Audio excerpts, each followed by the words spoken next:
Hello and welcome to Indiepocalypse Radio, your number one independent video game podcast that is secretly and play music. I am your host, Andrew, and everyone out there in listener land, I need to hear your MIDI opinions. What are your sound banks? What plugins do you use? How many chips do you prefer to have on your MIDI sound banks? Hey, it's 2021. Let's all get back in the MIDI. They're like less than 100 kilobytes large, and they sound good as hell. But anyway, Indiepocalypse 13 just came out. Got to get that off the top of the dome. None of the people from Indiepocalypse 13 are on the show. None of them at all. But we do have someone, the accidental first member of the Issue 4 squad that I accidentally scheduled all of today. It's Bianca. Welcome back, Bianca. Hi. You may know Bianca from... What was that? I was going to say, I'm happy to be here. I couldn't think of anything else to introduce myself with. Yes, sorry. You may know Bianca. I'm just doing this, and you may know ahead of time now to introduce the guests. You may know Bianca from Issue 4 of Indiepocalypse with games Are You Okay and Flower, or from this very radio show in episode 2, in which we also hung out and talked. Yeah. I've been a contributor to Indiepocalypse a couple times. Yes, and you actually, I lied at first. You are part of the Indiepocalypse Issue 13 crew, technically. Not as a game developer, but as a comic artist. Yeah, kind of more in line with what I'm doing these days. Yes. But yeah, I still love game dev, and I want to come back eventually as a game dev to Indiepocalypse. But there's no reason one cannot be multidisciplinary. Exactly, and that's why I did capsule reviews, games, and this comic in Indiepocalypse 13, which was just about me in quarantine and how I spend my time during, what do you call it, e-learning? Zoom class? YouTube school? Is it e-learning if are you learning from an actual teacher? Is it still like class, but we are all on Zoom now? Yeah, pretty much. Okay. It's university stuff. Yeah, in my mind, e-learning is not with a person, and I learn at my own speed, and I don't have to get actually graded, and I don't pay them too much money. Oh, I wish that were the case. I'm paying full tuition fees for frickin' YouTube school. Yeah. So, not the best investment. No, but I mean, hey, listen. College is a complicated thing. And I feel like I've said this before, and I'll say it again. It's too complicated. Different people get different things out of it. It benefits or it doesn't benefit. It's what you bring to it. It's a lot of things. But it costs too much money. Definitely. Like everything in the world, it costs. I mean, and I even went to a state school, which was relatively cheap, all things considered. I knew people who went out of state to go to other state schools, and I was like, "What are you doing? That's so much money." To go to the University of Colorado. Well, I'm from Toronto, so I don't know too much about the U.S. College system. But I remember being 19 years old and wanting to go to NYU. I don't even remember for what. And I ended up just going near my town, University of Toronto, Mississauga. And I complained a lot about my university experience, which isn't the wisest decision because I just name dropped it right now. But I don't think crazy. They're watching this Twitch stream. At least I hope. I don't think the dean of admissions is in here going, "Why never? let me get that student's name. I will take her off the scroll immediately." And no, hopefully not. But it's funny because the other day when you texted me and you were like, "Hey, you want to be on the show?" I had to choose between being on the show or finishing my podcasting homework for university. And I was like, this is some twisted kind of irony. Yeah. Man. What is podcasting homework for university? Oh my God. So podcasting homework is just listen to a podcast what's that famous one? Serial. We listened to Serial. Oh, I was halfway there. Yeah, Serial, and just listen to a bunch of student-made podcasts and professionally made podcasts and write some stuff about it, and I'm just there for the credit. Right. Now, does a podcast is it like a what is the class? Is it like a broad communications class, or is it like podcast 304? It's within the communications program. Okay. So yeah, I'm a hashtag writing student. So Does Canada number their classes that same way with the like 100, 200, 300 level? yeah, Okay. we do that. There's like you never know which like small luxuries or which like small touches you take for granted with your particular, True. And country. yeah, it's like those cute little things, right? Well, not course codes, but like Right. those tiny little Right. things specific to your little town. That you never think about, even just like to your country that you just go, oh well, things that are not like in the broad cultural thing that you understand, like get exported, like this is what America means, which is like hot dogs or something, and Yeah. Mm-hmm. smaller. I was things just like, thinking, my favorite thing to do when I travel is like go to the grocery stores. That's my favorite thing. That's like the number one thing on my list. I when I travel to different towns, sometimes I like to go to different grocery stores. And listen, I get excited when I get overly charged import foods from other countries, even though they're just like, I just had Jaffa cakes for the first time, and they're not great, but they're another country's touchstone to some extent, and I want to know what they were. You ever had a Jaffa cake? No, where's it from? I think it's it's an English food. It's like a what is a Canadian cracker? Well, what is it, like a Canadian table snack? A Canadian table snack. Damn, I don't know if we really have that much culture. You have stuff. We you drink... have like snow, I think. What's Tim? Yeah, but that's kind of more like a universal thing. Ah, shit. You have Tim Hortons, right? That's a Canadian thing. Yeah, we do have Tim Hortons. We have like Tim Hortons cereal and shit. Like, I'm not joking. Like, it's actually there. Listen, I live in a country. At least where I live, there is Dunkin' Donuts cereal, so that's not very strange. I used to love Dunkin' Donuts. It's not very weird to me. I really liked Dunkin' Donuts, and then I realized what I liked was actually my memories of Dunkin' Donuts, and Dunkin' Donuts actually doesn't taste that good to me.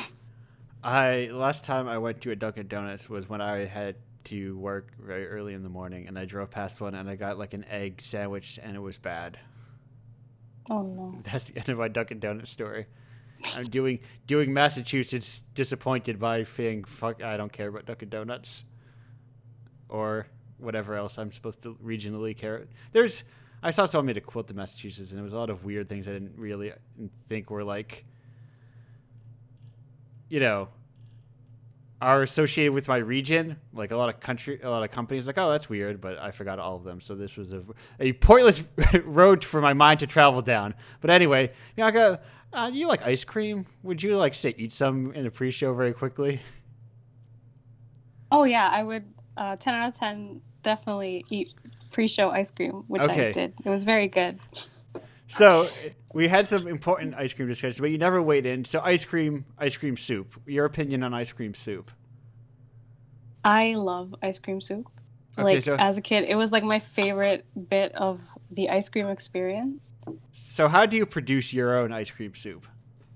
Is it the second important I just question. let it melt. I don't like heat it up or anything. Like okay. I just let it melt there. So you're just like, it's very much like the cereal, like the leftover cereal milk. Which is like, well, this is the ice cream that's left because I ate it the rest of it too slowly. Or do you intentionally just like leave it out to let it melt? I don't intentionally do it. It's just like a happy accident. Okay. Yeah. Like I remember when I was a kid, my favorite thing about going to. Do you guys have Moxie's in the U.S.? It's like a restaurant. Yeah. No. Moxie, okay, Moxie. Moxies, yeah. Okay, there's a soda called Moxie. I don't know if that's the same thing. It's like no, it's probably not. It's got like an old timey guy on, and he's like holding a soda, and he looks happy about it. No, that's definitely not the one I'm thinking of. Is it like an A&W? No, it's like a casual restaurant that you find in malls. Okay, so like an A&W, I think. No, that's a fast food restaurant. Like, Wait, it's a burger place, right? Wait, so Okay. Okay. Wait, Tell me. are we Okay. thinking of different A&Ws? No, I mean, granted, I only knew like 3 A&Ws before they all. I don't think they were like too much where I was for very long. But the only time I ever saw them was in a mall. Okay, so what is a Moxie's then? Oh, Moxie's is just it's like a nice restaurant. Everything's dark, but it's in a Oh, okay. mall, so it can't be that Oh, nice. And okay. I got you. Fast and they would casual. have like yeah, Or fast casual, and they would have like this steaming like bowl of ice cream with like they piped like what do you call it, like the dry ice thing like okay. inside the bowl. This sounds like some alien shit, but like it really happened. I ate it. And Okay. it was my favorite thing because it was like vanilla ice cream, and then I became lactose intolerant. So like, rip in peace. Wait, But so that is like, because it's in my experience, the people like I knew lactose intolerance was like from people I knew who was just like, no, this has been like my life, my entire life. It is not it was a thing you like could acquire later in life.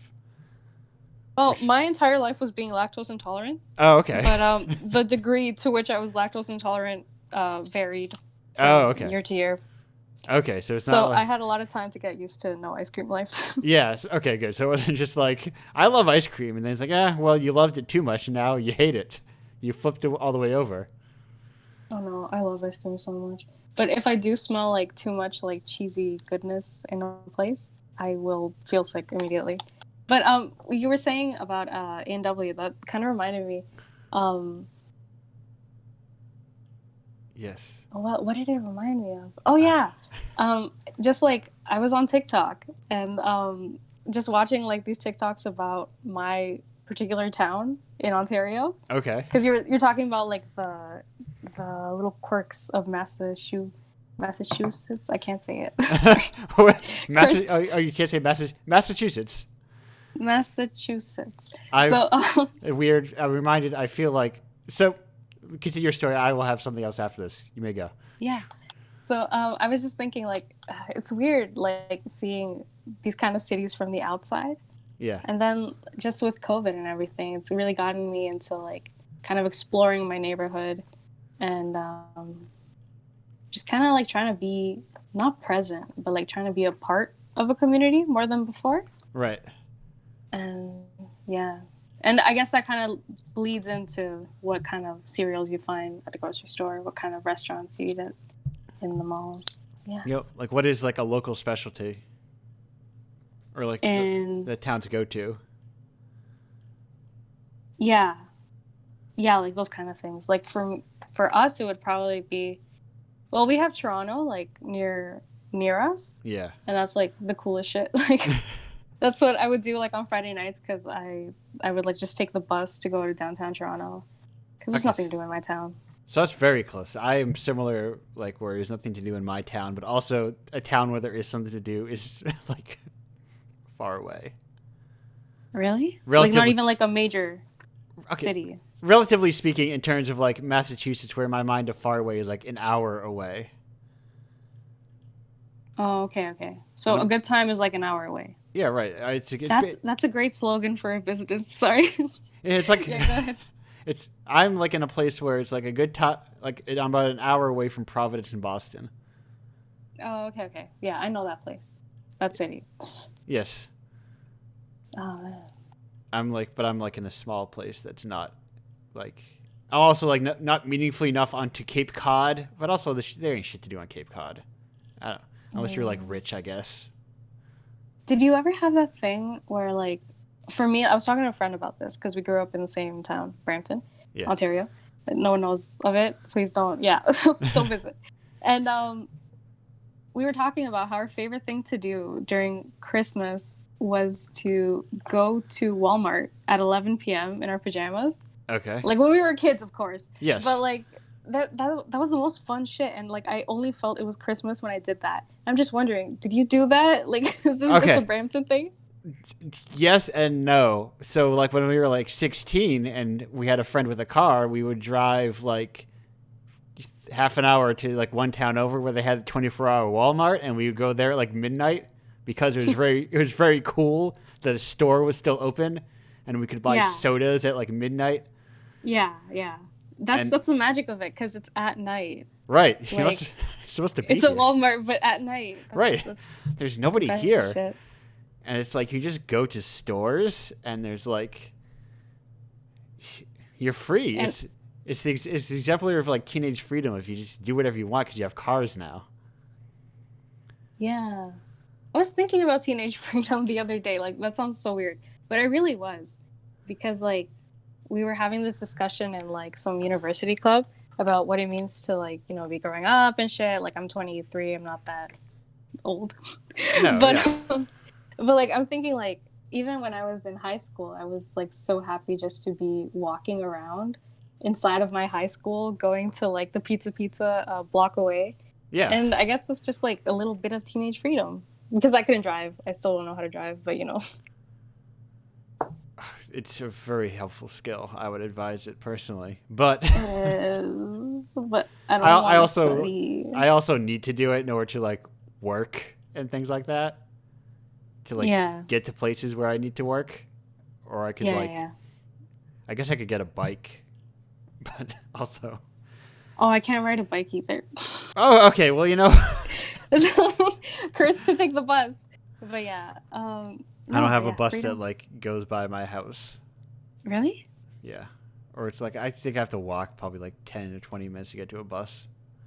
Oh. I sound like I live way out in like the most rural boondocks area in the world. I don't. It's just like a coincidence of where I live, like in particular, in the place that I live in particular, that these things are far away. Yeah. I'm No, like, yeah. like weird. What's, you know, it's like not suburbs, it's kind of suburbs, but like not suburbs because there's trees everywhere still. And I don't know. I don't know how to define what is suburbs and what's not a suburb. And anyway. I think I know what you mean, because like one of my friends was telling me that they live in Bolton, Yeah. like in Ontario again, and like he says there's nothing to do there, and there's like, well, not saying that there's nothing. Well, actually, he did say there was nothing to do in your town, but but like the downtown, like you drive through it in like 30 seconds. Right. And I was telling him, you know what, it would be great to make a game, kind of like Night in the Woods style, where like shit happens in Bolton. That is And like, it's still. my downtown is 30 seconds long as well. Oh man, but see, that's kind of cool. It's kind of like environmental storytelling in a way. I think about stuff like that when I drive by a clearly like dilapidated, condemned house. That I'm like, that used to be a local store.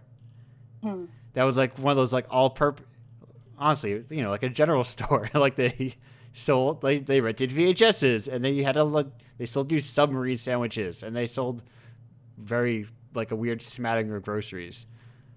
They're in a larger building now with like a Dunkin' Donuts, but like that building has just been like dilapidated for probably decades at this point. There's something kind of, like something kind of just draws you, or at least me, about those kind of spaces. Yeah, and it's not like it's not like it's in like the middle of nowhere. It's like there's houses all around it, and it's just randomly sticking out, kind of. Yeah, like it's completely overgrown. It's boarded up. Yeah.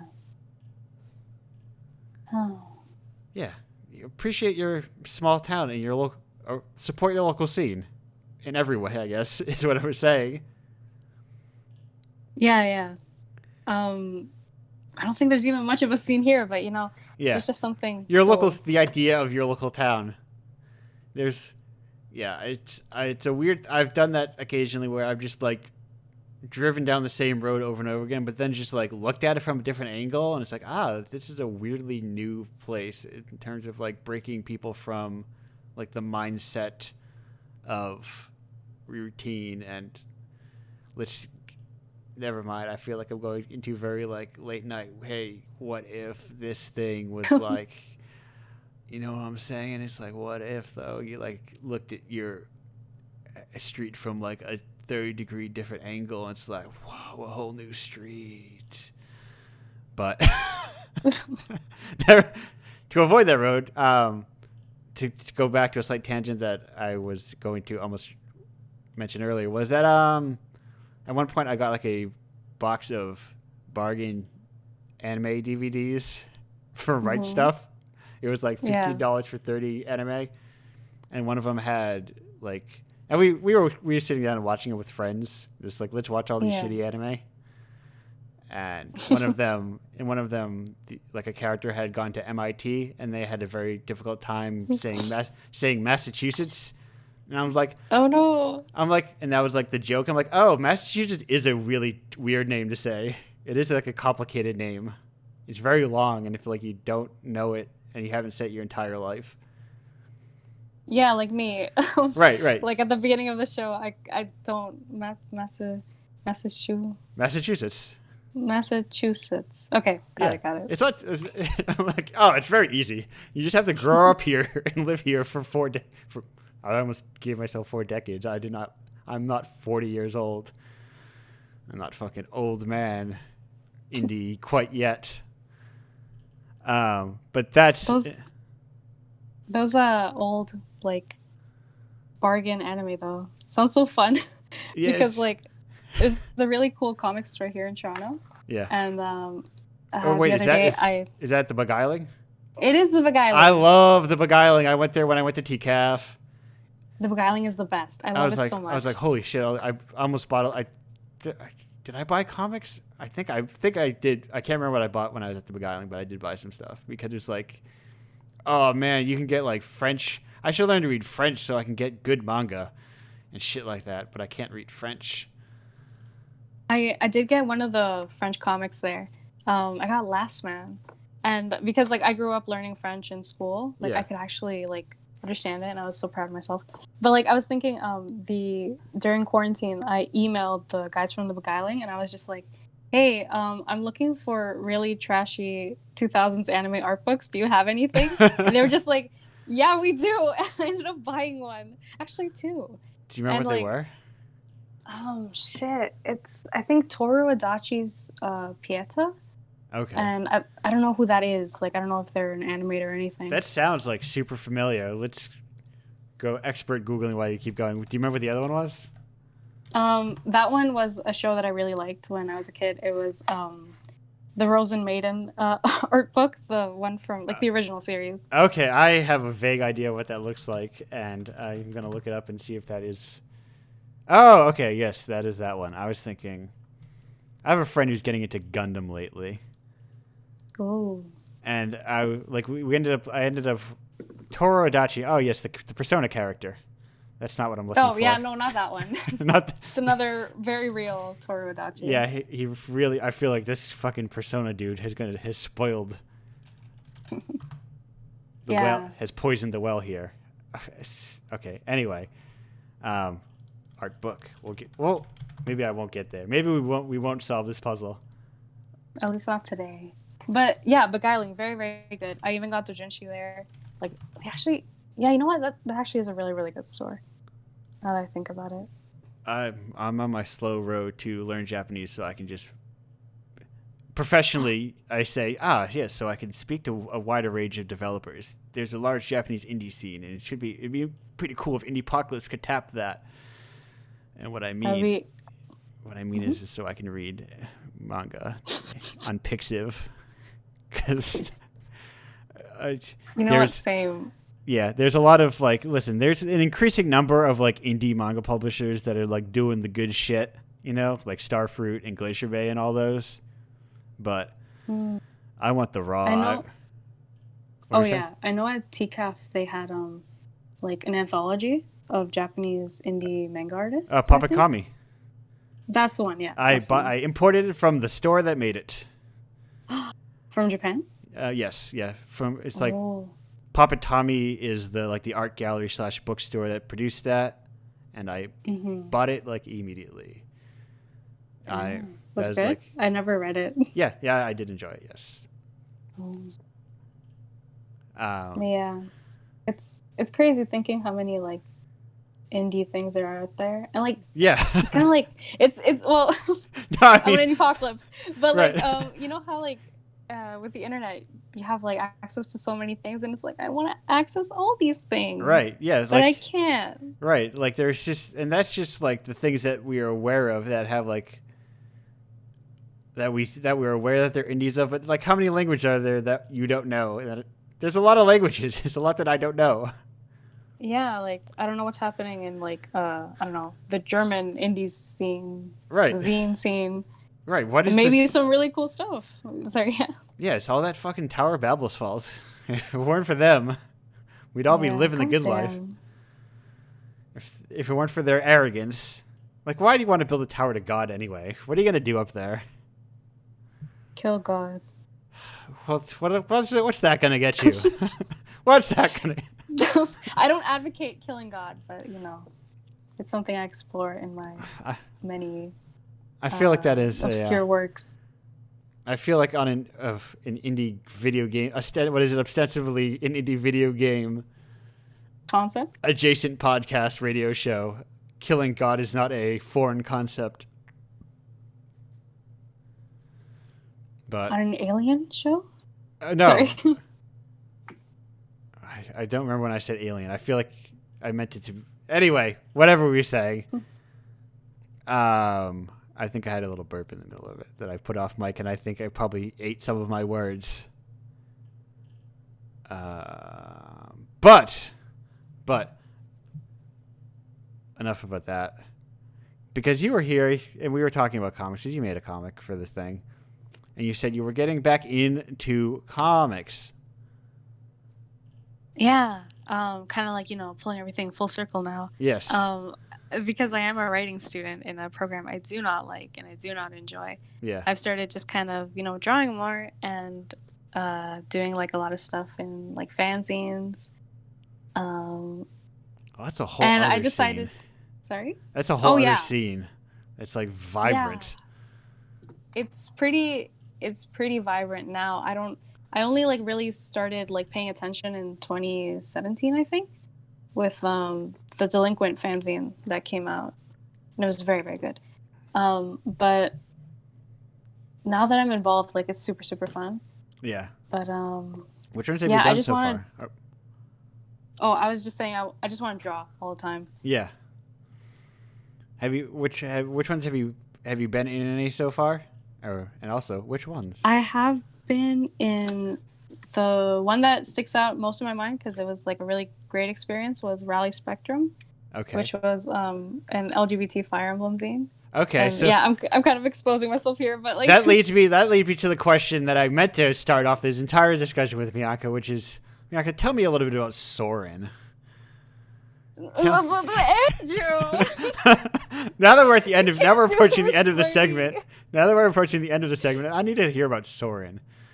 Oh my god! Oh, please don't do this to me. I really like Soren. He's my favorite character ever. Listen, I'm a cool indie guy. Trust me, I am. But I also play Fire Emblem gacha games because I like the art on them. And it's given me a new appreciation for all those other, non-localized Fire Emblems. And, I think all these characters look cool. Did you play the Tellius games? I did play the Tellius games, yes. No, I never played Radiant Dawn. The one with the big Bara Ike. How Bara is Ike? Me too. Second question. Fairly. Especially Radiant Dawn Ike. But yeah, in Path of Radiance, secret here on this Twitch stream. Yeah. I haven't finished Path of Radiance, but I really enjoy it. But they're also super long. Yeah.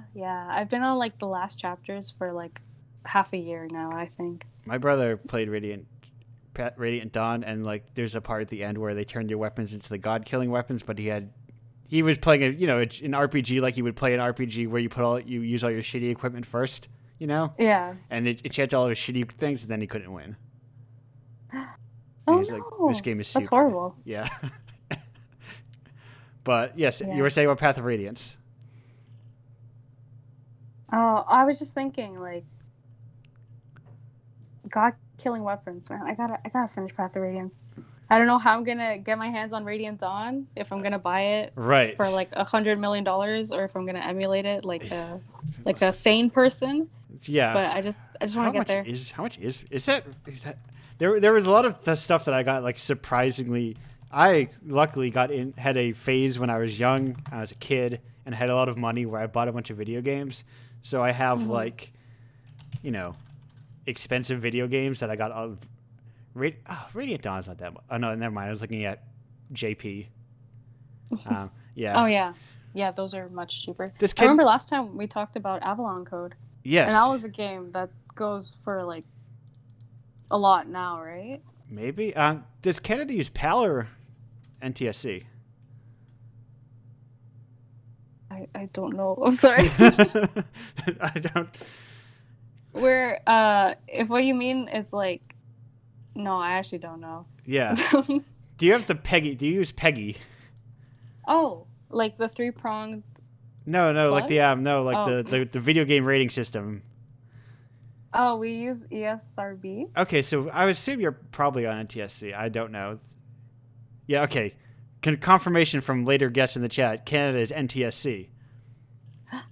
Yeah, so on the plus side, your copy of Radiant Dawn is only $70, presuming you have a Wii handy. I do have a Wii handy. Okay. Wow. Also, emulation. Here at Indiepocalypse, we probably support emulation. Probably. Yeah. Oh, I wish I could emulate, but my attention span is so small. You're right. If I don't have a big TV in front of me, I won't play. Well, what you need to do is you need to get an HDMI cable and plug your computer into your TV, which is what I did. That's actually a good idea. I remember one time I was playing the Ace Attorney mobile port on my phone, but I would just project it onto my TV. Yeah. It's so dumb. Yeah, so I just wheel my chair over to my TV, and I have like an HDMI splitter, so I just click it. I just click the little splitter. It splits over to my TV instead of my monitor, and I just play like Vagrant Story. Oh shit, yeah. So yeah, because last time we were talking about old games, I pointed out that because I looked up a while recently that I realized like I had bought the JoJo's Bizarre Adventure fighting game a while back when I was in that phase. Yeah. It is now like $250. And I got it for like $40. Damn. Are you gonna sell it? Or not that I'm buying, but like I'm just wondering. You're not getting my fucking. That's a lot of money. It is a lot of money. Like, and like that is like complete in box and everything. Though I put all the boxes aside and I put them all into. I took all my PS1 games out of jewel cases and I put them in DVD cases. Holy shit! Okay, I don't have Earthbound complete. I was gonna say, holy shit, that's $1,000. It's only $260, but. Damn, I'm sitting on it. Listen, sometimes you invest in Bitcoin, sometimes you buy copies of Earthbound, but it all pays off in the end. I only have one of those things. A Bitcoin, I presume. It's not Bitcoin. It's a copy of Earthbound. But it's like a, what do you call it? Like, it's not official. Oh, it's like a flashcard? One of those. Yeah, that one. I had to have the guy explain it to me over the phone. Yeah. But I have Mother 1 and 2, and it's horrible because everyone tells me, play Mother 3, and I'm like, I didn't get that one. Yeah, I have. Listen, emulators are good. I emulate even the games that I own. Really? Why? Yeah. Well, because do I want to play fucking Breath of Fire on my... Do I have to want to like drag out a Super Nintendo and hope it still works and play Breath of Fire on that? Or do I just want to play it on my computer where I can use save states to save my game instead of save points, and I can press the button to make the JRPG battles go very fast because I don't want to sit through hours and hours of JRPG battles. It's how I played through like all the Dragon Quest games. It's just like... Yeah, that reminds me, like, the only reason why it's taken me so long to finish Path of Radiance is because my favorite characters keep dying and I have to restart. Like, if Soren dies, I'm dying. Like, I don't care. I'm restarting. Now, Bianca, I'm Sorry, I brought the conversation back to Soren. I know. No, it's important. You want to talk about Soren, and I think like, wow, what if someone made Fire Emblem that actually had like queer characters, and you didn't make them drink potions to turn them straight? Wouldn't that be cool? But oh my god, I forgot that happened.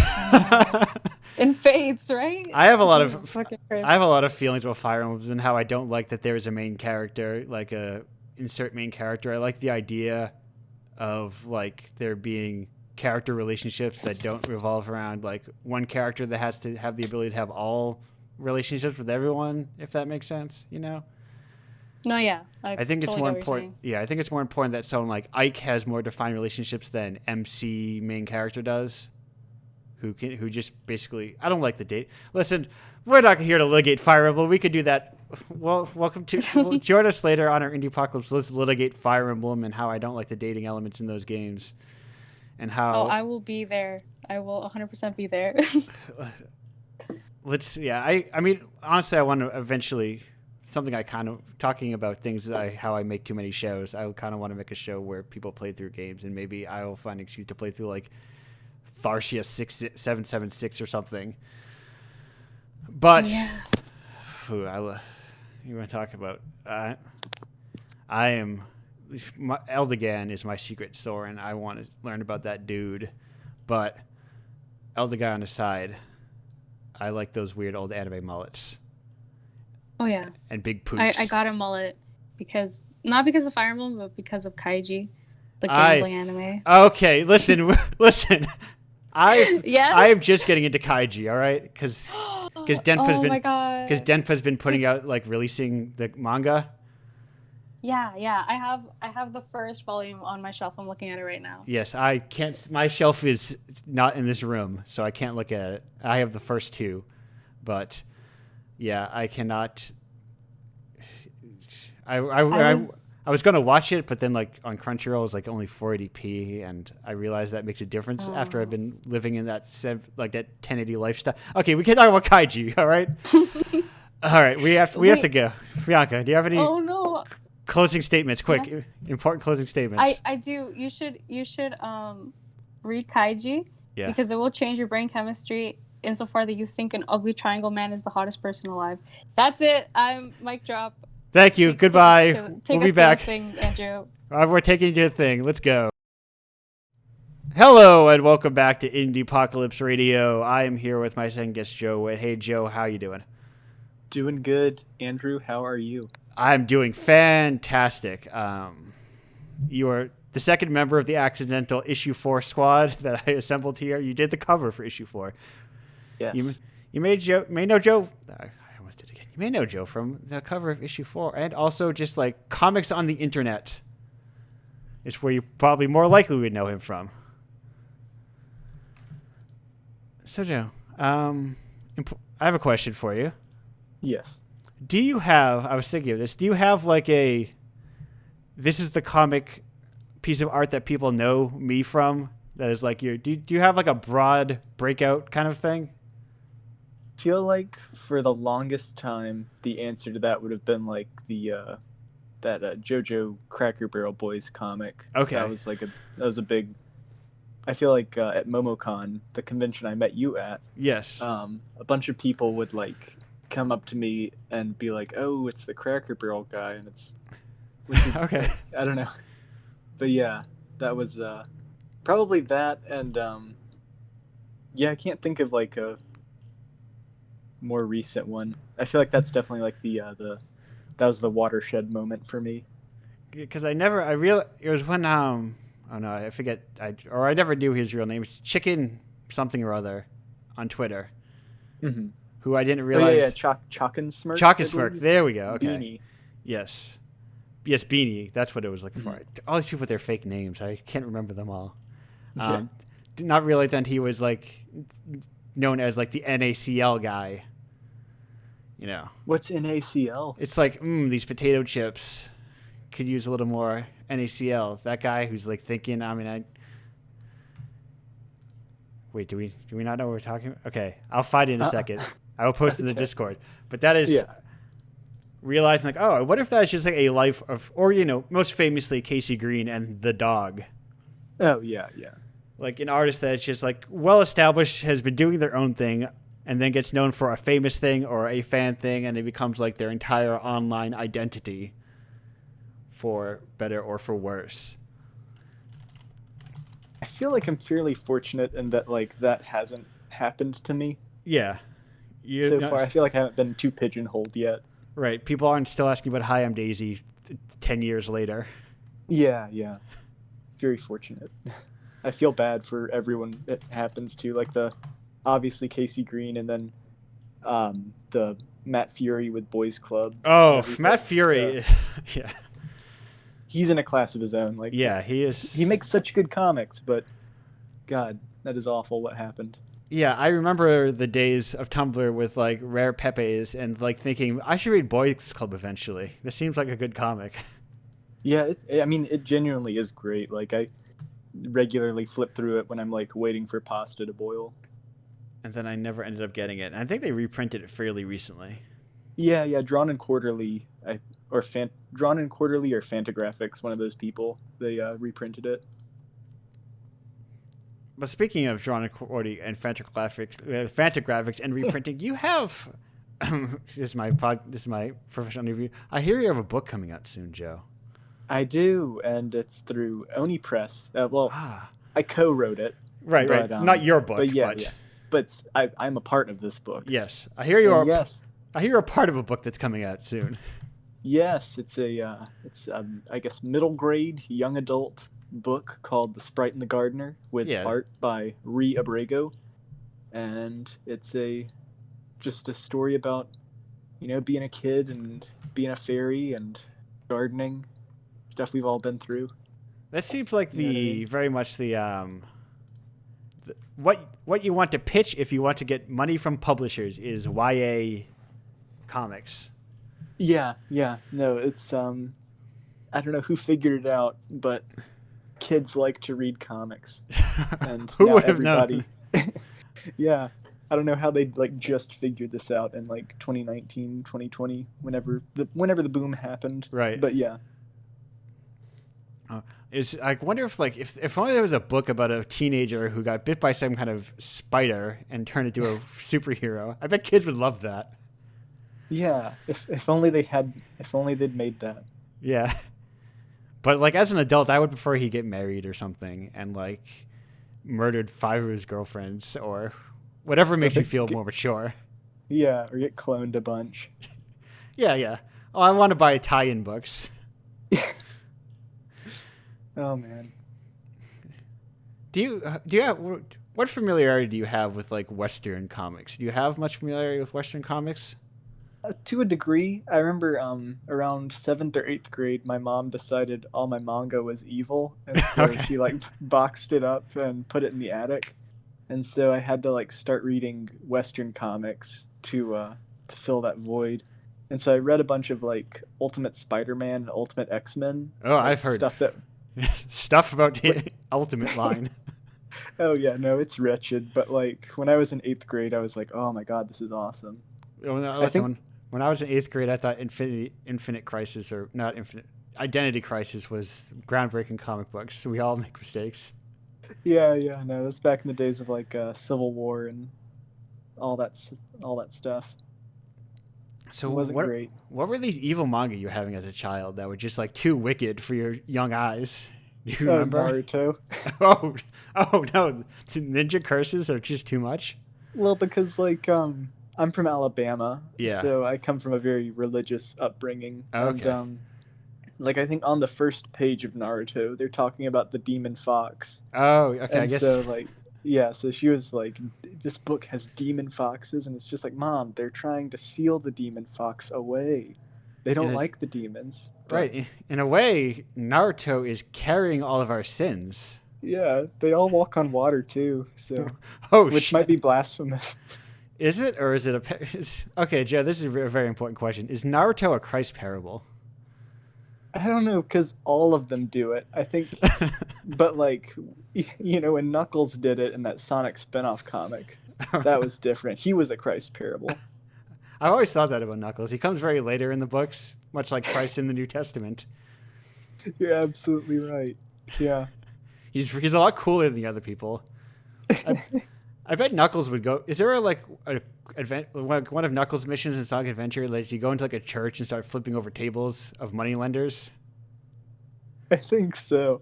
Okay. I think you have to find one of the pieces of the Master Emerald there. Okay. I would never. I aged out of Sonic with the Genesis, or more than I never had a Dreamcast when I was at Sonic age. Mm. So I have no experience with Sonic Adventure. Really? Oh, you missed out. I hear there's an orca whale. Yeah, there is. You run away from it. It's pretty great. And it's very scary. So, as you were mentioning earlier, having drawn a comic about JoJo, and you, I just know casually that you are at least aware of manga. Mm-hmm. I gotta know, when did you get back into it? I want to say probably. I think that manga ban only lasted for like a year. So Okay. probably, back in like ninth grade, I got super into. I mean, like as early as like fourth grade when Toonami was airing like Dragon Ball and stuff. I was always watching that, but yeah, I feel like seventh grade people would be bringing their like those Shonen Jumps that they would print and sell at the like grocery stores and stuff. Yeah. And wait, let me let my cat out. Okay. It has very important opinions on Shonen Jump. But yeah, I just got into it through like Shonen Jump being passed around at school and stuff. Yeah, it's weird that we had like those magazines for like I don't know how long, but I remember them like working somewhere and seeing that Shonen Jump in like a break room. Yeah, it's weird because they were kind of shitty because they didn't have like everything. They only had like, hey, read 3 chapters of Naruto, 2 chapters of Bleach, and One Piece.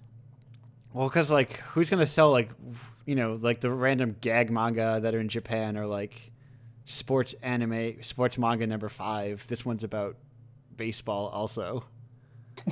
Yeah, that's true. I guess I'm just jealous of how Japan like they got it weekly and it was super big, and we got ours monthly and it was like 5 Narutos and a Bleach. Yeah. Yeah, but now we get all of it all the time online from Shonen Jump itself for like $2. Yeah, it's a great deal. The Shonen Jump app is delightful. You can read all of Cross Manage or whatever you want. You sure can. What is that? I know that name because I feel like that guy did something else, but I forgot what he did after Cross Manage. Wait, is Cross Manage a legit thing? It is. I'm not just making a manga here. I am a manga. I'm in a comic repository here. Because I know Cross Game. That's a really good manga. I don't know what Cross Game is. It's a baseball manga. Oh, did he do Blue Flag? I think he did Blue Flag. I found it in my brain, I believe. Cross Manage. I believe the Cross Manage guy now did, or Blue Flag just ended. Yes, he did Blue Flag, I believe. Okay, I need to read Cross Manage then, because Blue Flag rules. It does rule. Yeah, okay. Is Cross Manage on the Jump app? I believe so. But I also like have subscribed like forever ago, Yeah. And so I just have like weird like, hey, you want to read all of Claymore? I guess if I have a slow day or something. But anyway. Wait. Did you ever read World Trigger? World Trigger. I think World Trigger sucks, dude. Wait. It sucks? Yeah. Okay. No, I just checked out the first volume on a whim at the library because I was like, well, I just want to read something to feel anything. Right.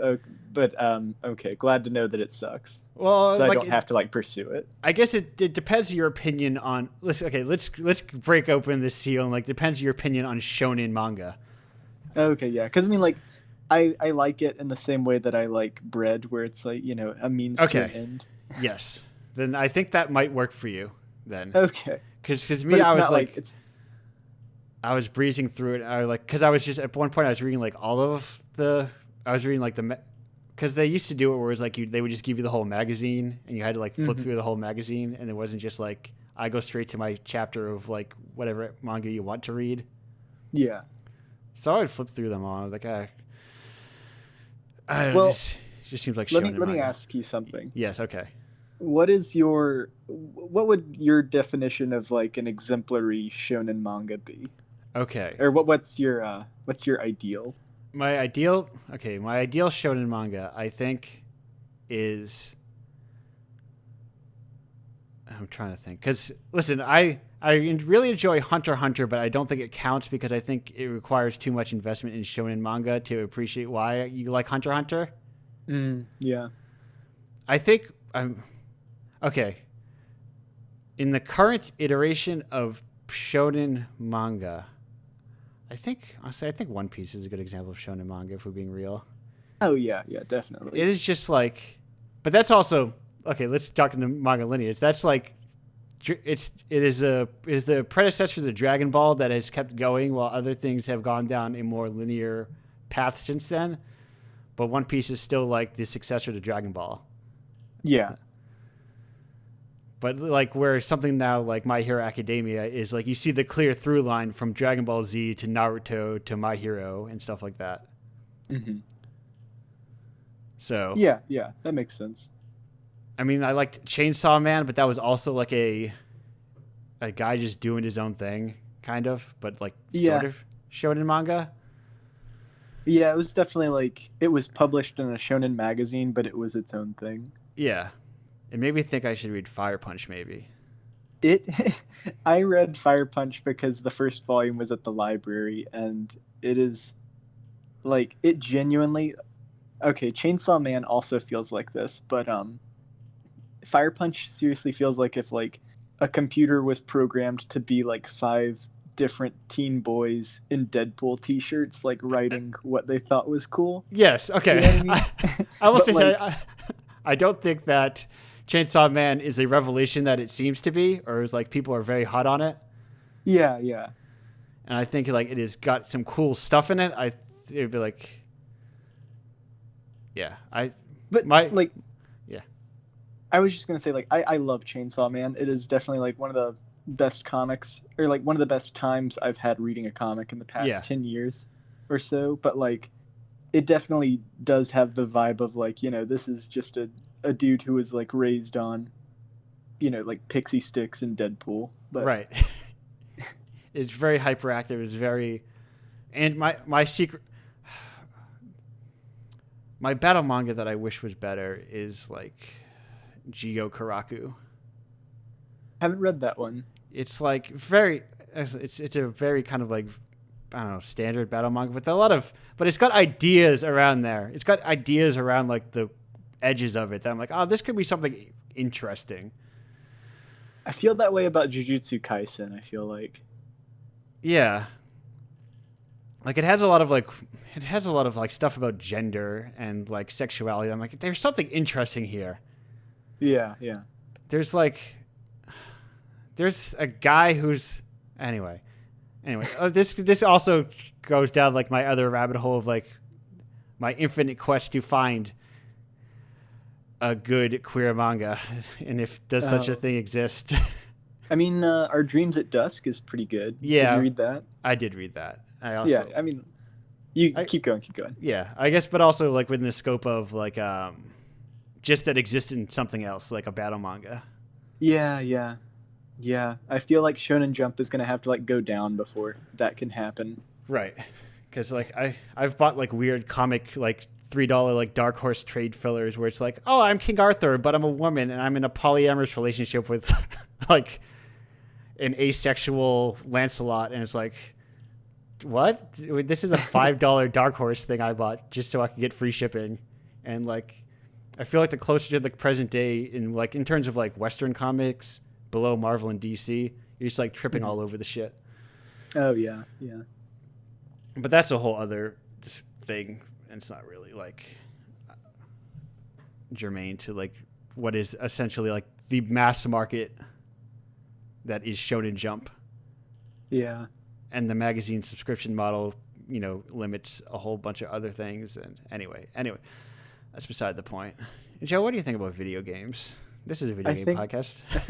I think they're pretty good. Okay. Video games, all things considered. I've been playing The World Ends With You on my DS recently. I've been meaning to play that game, but then I didn't want to play it on a DS, and it does not work on an emulator. Very well. Yeah, you got to play that on a DS. It's very touchscreen savvy. Especially with like the new one coming out somewhat recently, soon. Oh yeah. In the grand lifespan of The World Ends With You, it is a fairly new thing. Are you playing any good video games? I don't, Andrew. This gotcha question always gets me. I don't play video games. Oh, No. darn it. I mean, when I say I play video games, I just play Magic the Gathering. Sorry, everyone. Okay. Did you see that picture online of the dude who like had a garbage bag full of Magic the Gathering cards and it burst? Was it me? Did someone film me? I have a garbage bag full of Magic the Gathering cards that was gifted to me. Okay, but yeah, they were like, Yeah. I don't know if they were getting rid of them or something. And Yeah. just like the bag popped all over the stairs. And Yes. then, yeah, there's like the meme text over it that says like, "Go ahead, start gathering." I am so glad I live in the modern age where I can just get them digitally and not have to worry about that kind of thing. Yeah. Although I do yeah. miss playing Paper Magic with friends. There is something fun about having paper cards. Yeah. It's satisfying. But video games are just very long. Yeah, they are. And when you have to play like 50 of them a month at least for anthology that you're building, it's like I have to play other games too. I also play Final Fantasy 14. I'm sorry, everyone. I never got into that one. I feel like I can't do MMOs. No, Too it's big. yeah, it's I think it's and I literally just like pop in a little every couple days, and it's just like I want to watch on cinema and then watch the numbers go up on this video game, so it feels like I'm doing something. Yeah, no, I get that. But I want to talk about Kaiji. Okay, let's talk about Kaiji then. I heard Bianca talking about it, and I was like, Yeah. I need to get in there. Get Talk to this man about Kaiji. Tell me about. It's a I've great read manga. the first 2 volumes, which I think is the first 4 volumes, whatever Denpa's put out so far, which I think Yeah, I think they do it in double volumes. Yeah, so I think it's technically it's the whole boat arc. Yeah. Oh man, it's a great manga because you make games and Kaiji plays games. Yes. So I feel like it's a match made in heaven. Yeah. Is there a Kaiji game? It's not like I think pachinko Kaiji's- machine or something? Kaiji's in Monster Hunter. You can play as him, and I think you get like little cards that you can duel with. Wait, I need to play Monster. Which Monster Hunter? I don't know. I feel like this is probably like a Japanese only Oh. thing, but yeah, there are like images of a little CG Kaiji that you can get. Okay, so it's not like Dragon's Dogma where you basically could dress up like Guts or Griffith, either characters. Oh no, it's I'm gonna Google Kaiji Monster Hunter. Does he just like let the monster get the upper hand on it for so long and then tricks them very last minute? I think he just has big cards and hits them with them. Okay. Is Yeah, Kaiji... no, it's legit Kaiji. Okay, is Kaiji Yu-Gi-Oh for scumbags? Yes, pretty much. It is. It's Yu-Gi-Oh, but it's about class uprising, Okay. which I guess Yu-Gi-Oh might also be about that. They fight Kaiba. Yeah. I've seen a lot. I feel like people have been talking about Yu-Gi-Oh more often, or I feel like it comes up every now and then where people are like, Yeah. Kaiba was dismantled his war economy business to make card games. But I have no perspective of it as an American who's like, for so long, we saw these weird chopped and screwed versions of anime. Yeah. Like, I was just talking yesterday about like how I said, "Oh, I never watched Gundam Wing," and my brother was like, "Oh, yes, you did." I'm like, "Well, no. As a child, we never actually watched any of those anime because, like, I didn't have the perspective of like a cartoon that you have to watch sequentially." Oh no. Do you remember like I feel like American cartoons with their intros, it would always be like AMVs where it was just like clips from the show. Yeah. But then in anime, it was like it got its whole thing. You know what I mean? Yeah. Where it got its whole original thing. It always makes me think like there's a part in the Goof Troop opening where Goofy's on top of a dragon that lights Pete on fire, and I always wanted to see that episode, but I never got to. Okay. Yes. Yeah, an AMV for episodes that never existed. Yeah. I was thinking about a Goofy movie just the other day. That's Because a great movie. I was thinking, Joe, do you think people know what cigarette lighters are still? That's a good question, because there's a cigarette lighter that they light the soup on. You're right, and it's like a scene that I have over the years thought about the most. And I was looking at my car consoles, like, I don't have a cigarette lighter. Do people know what these are anymore? Do people? Because we don't smoke as much, or we vape nowadays, and we can just plug our vape you wouldn't straight. need one. Right, we can just plug our vape straight in there to charge it up. Yeah, it's a weird time we're living in. Truly, this vape lifestyle. Wait, I had a question, but I forgot what it was. Anyway, so what time? Oh, I don't need to worry about that because we're approaching time, I believe. Damn. Okay. This all goes very fast. We're at like an hour 40, which half hour intro, half hour this, half hour that. So yes, Joe, we're approaching the end of our time here. This time flies. That's why I enjoy doing this show. I forgot to ask Bianca, but whatever. We got into some very last minute sword and kaiju discussion. We didn't have time for it. Joe, what would you recommend to gamers out in the world that is not a video game that something that they could get into? I don't know. Wives. They should all get married. Okay, yeah. That's a good idea. Wives, husbands. That's also, like, as we go to the break, as my second tangent, Gio Karaku, the main character, is 100% a wife guy, which I think is neat for a shonen battle manga. Yeah, no, like, I was thinking about The Way of the House Husband. Yes. I feel like all the Yakuza jokes, like, if it was just the Yakuza jokes, it wouldn't be funny, but the fact that this dude, like, loves his wife so much, like, that's what makes that series great, I feel like, or what elevates it. Yeah, more people should be wife guys. All men. But women, but everybody.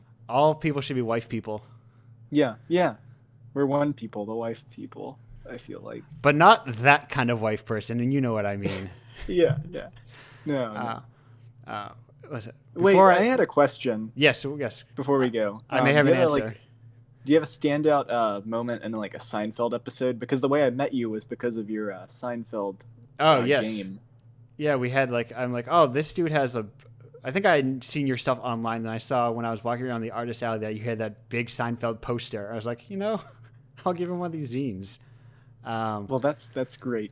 Thank you for doing that. A standout Seinfeld moment. Yeah, or episode. Just a favorite. See, now, my memory of Seinfeld that has been poisoned because now I just think of the Gun Show comic about the owls. Yeah, that's true. That is actually probably better than all of Seinfeld. So that is kind of like subverted my first instinct Seinfeld thought. But I think I just like the proclamation, the broad concept, the functional idea of there being a Summer of George. You're right. Yeah. And what that means, and maybe just George Costanza as an idea of a person. Yeah. I love the way you're phrasing this. He's like, listen, tomorrow, everyone go out there and just be like a little bit more of like a 10% of what a George Costanza is. Of the brazen self-confidence while mixed with miserable self-doubt. I feel like, we're saying to be wife guys, but then also be George Costanza, and he killed his wife to be. Sure. But, yeah, he's like the anti-wife guy. True. That's why you don't be that percent. You only be 10%. You only be the George Costanza that gets his Frogger machine, Except that sometimes you need to appreciate the petty victories in life. Yes. And with that, we are going to break. Thank you, Joe. Okay. We will be back in 3 minutes and 38 seconds. Welcome. In the meantime, have a good old, what I think is a top shelf Neopets shop music song. Thank you. Goodbye. Sorry.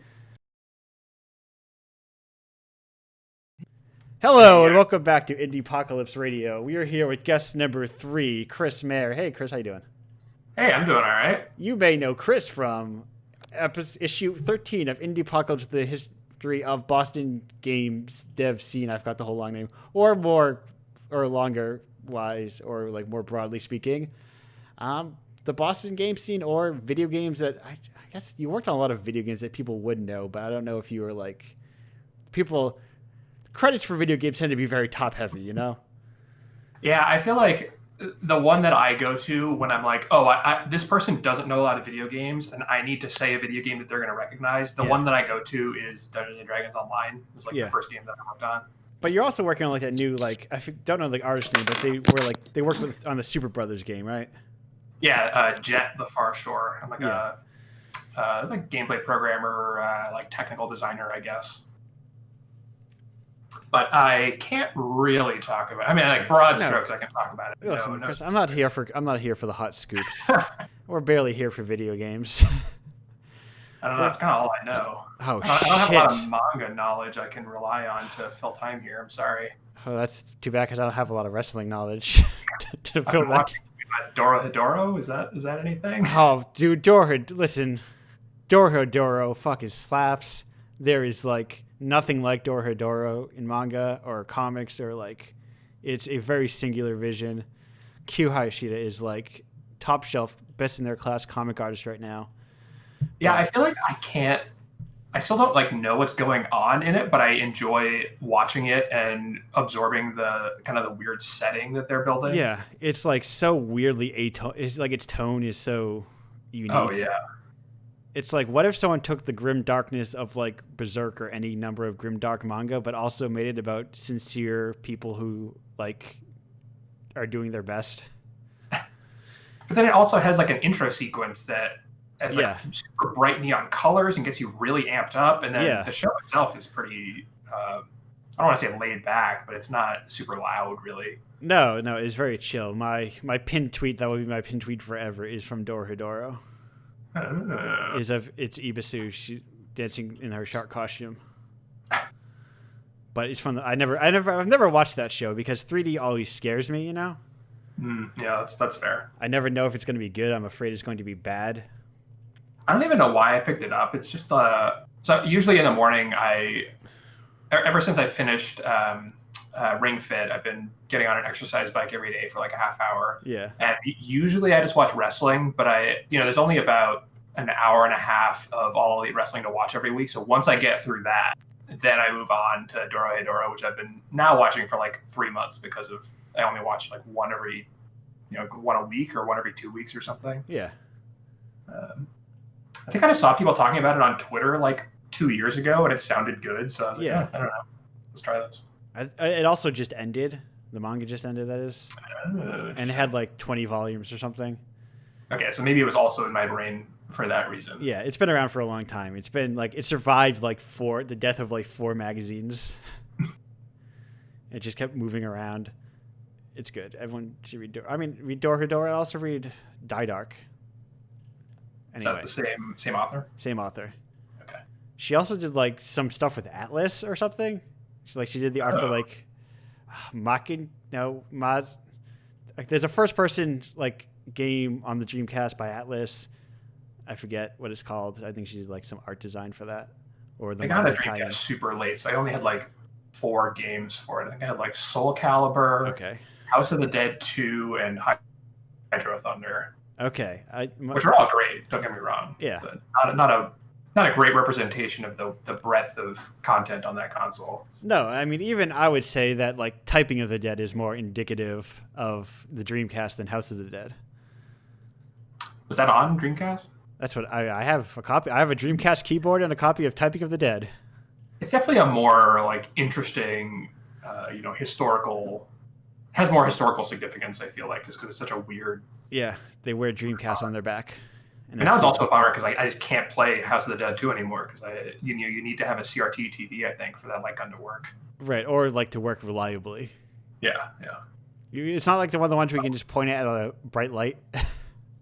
Oh, does that work? I have not tried that. It worked for like the NES Zapper, and I learned that I'm like, oh, that's neat, and then I realized after the fact, like watching it be played, and it's like, oh, that works because when you click, okay, do you know how the Zapper works and why the lamp works? Okay, so watch like Duck Hunt or something, and when you click the Zapper, like essentially, press the button, it creates like a quick flash of a white box, like where all the targets are.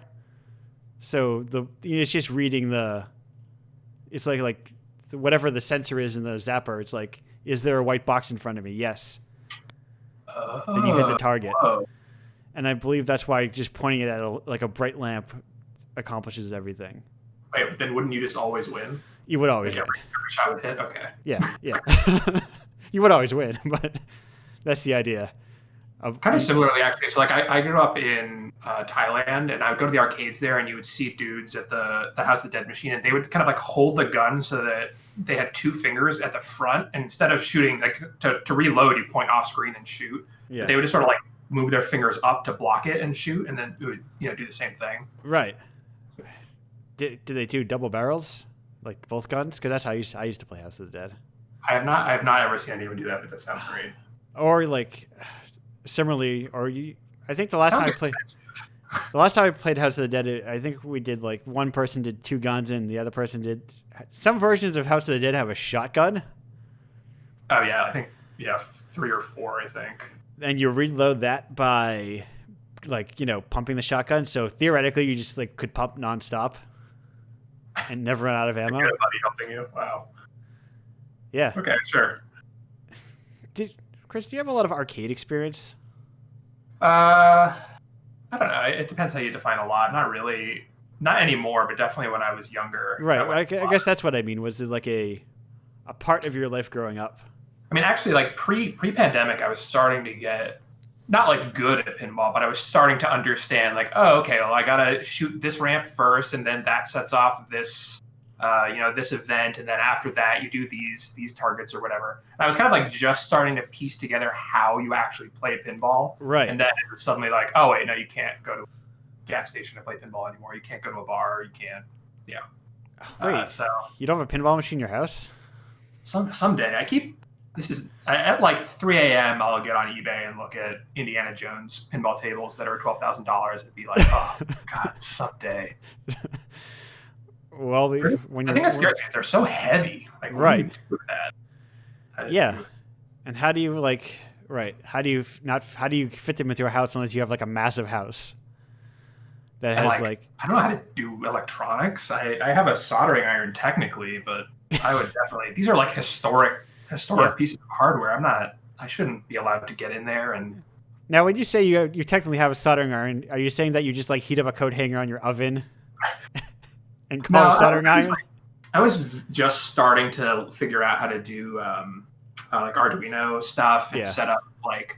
I basically just wanted to make custom controllers, so I was trying to figure out how that worked. And I got to the point where it was like, okay, the next thing you have to do is start soldering all this stuff in and building closures for it. And I was like, okay, this is just too much. I don't have space in my life for a soldering table or a 3D printer, so let's just put this on hold for a minute. Yeah. Wait. Yeah, you need to conserve that space for your Indiana Jones machine. Right, exactly. Gotta prioritize. Right. I've thought about at one point building an arcade machine, and I bought cheap particle, like 2 pieces of cheap particle. I was like, I have all the buttons, like all the Mappa whatever buttons, a JAMA. I think I have a JAMA. That's the board, right? That sounds right. I have the board. I think I have the board that you use or the pack map. This whatever it is. I have the board that you plug the buttons into, that you solder all the button wires to, and I have all the buttons. I never bought a joystick. Yeah, I feel like a MAME machine is pretty reasonable, right? That's not too heavy. You can just use a computer and like an LCD screen. Yeah, it's really as heavy as you build it. Yeah, it feels like a very achievable project that can fit into a normal human life, unlike a pinball table, which is not for normal people. Right. It's like I hope you want to play Indiana Jones forever. I hope. Yeah, because that one's going to be all you can afford for a long time. You can't just launch a different executable out of your Indiana Jones machine. It's actually, as part of this research, I've been digging around on pinball forums and stuff, and I was looking at, I don't actually remember what the forum was, but people are just like trading machines. Like you get your one machine and it costs you whatever, $8,000. Yeah. And then, you don't buy another one. You just trade it to someone else who has like, oh, well, I've got Indiana Jones. You've got Twilight Zone. Let's make this happen. Yeah. I want. It'll still be expensive because you got to get it there somehow, but. Yeah, but like way less expensive than just buying Twilight Zone, or even like selling one and buying for another. it's just such a wild idea to me that you'd be like, oh yeah, I've got this pinball machine. You can just, yeah, you take it. I'll take a different one, and we'll get a truck to do this. I guess I don't know how they orchestrate that part. That seems complicated. I think they meet at like a neutral location. Get to the 7-Eleven parking lot and swap machines. And then like a bad deal goes down. I think that's the opening of one of the Yakuza games. You know. That sounds about right. I also haven't played a Yakuza game, but that's been on my list for forever. They seem very long. They are very long. I think in the same year, maybe I played through all of the Dragon Quest and most of the Yakuza games, or all the ones that were out that time. So I played through 1 through 5 of Yakuza and like a lot of the Dragon Quest games. I think I wanted context for them. I guess I can't really complain about length because I'm mostly just playing World of Warcraft, which I think, like you, apologize for your Final Fantasy. I have to just say I'm sorry. It's not interesting to talk about or listen to hear about, but World of Warcraft is my main hustle. I mean, that's I probably played more hours of that than there are Yakuza games, right? Right. Yeah. No, I mean, same with if I didn't at some point get this Final Fantasy subscription, I would probably be playing WoW because I've been playing it. I use my cycle is I started with Burning Crusade and I'll stop eventually, and then new expansion comes out, I get back in. I'm like, yeah, I took a pretty long break after Burning Crusade. This is kind of the first time that I'm back in seriously since then. It was just like a 2 a.m. during quarantine. Like I just need to find something to get my mind busy. And World of Warcraft was the thing, and it's been pretty good actually. That game has gotten a lot better. Yeah, listen, MMOs are very good at just like if your brain can lock into them, they do what they need to do. You can just zone out.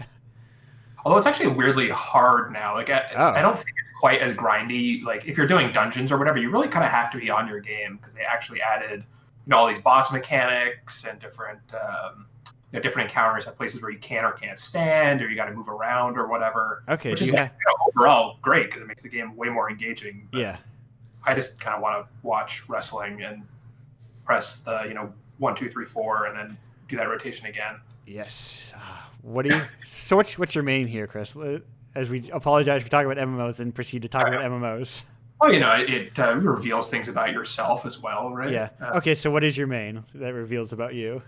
I mostly play healers, so I just leveled up Volpera Priest to 60, and I just got my Blood Elf Paladin, Holy Paladin to 60. Okay, so you're the guy who likes to take a break with video games by doing a lot of work. Yeah, I think that's also part of it. Is if I was playing a DPS or something, it wouldn't be that bad, but playing a healer is actually pretty stressful. You get blamed for a lot of bullshit, too, which is really...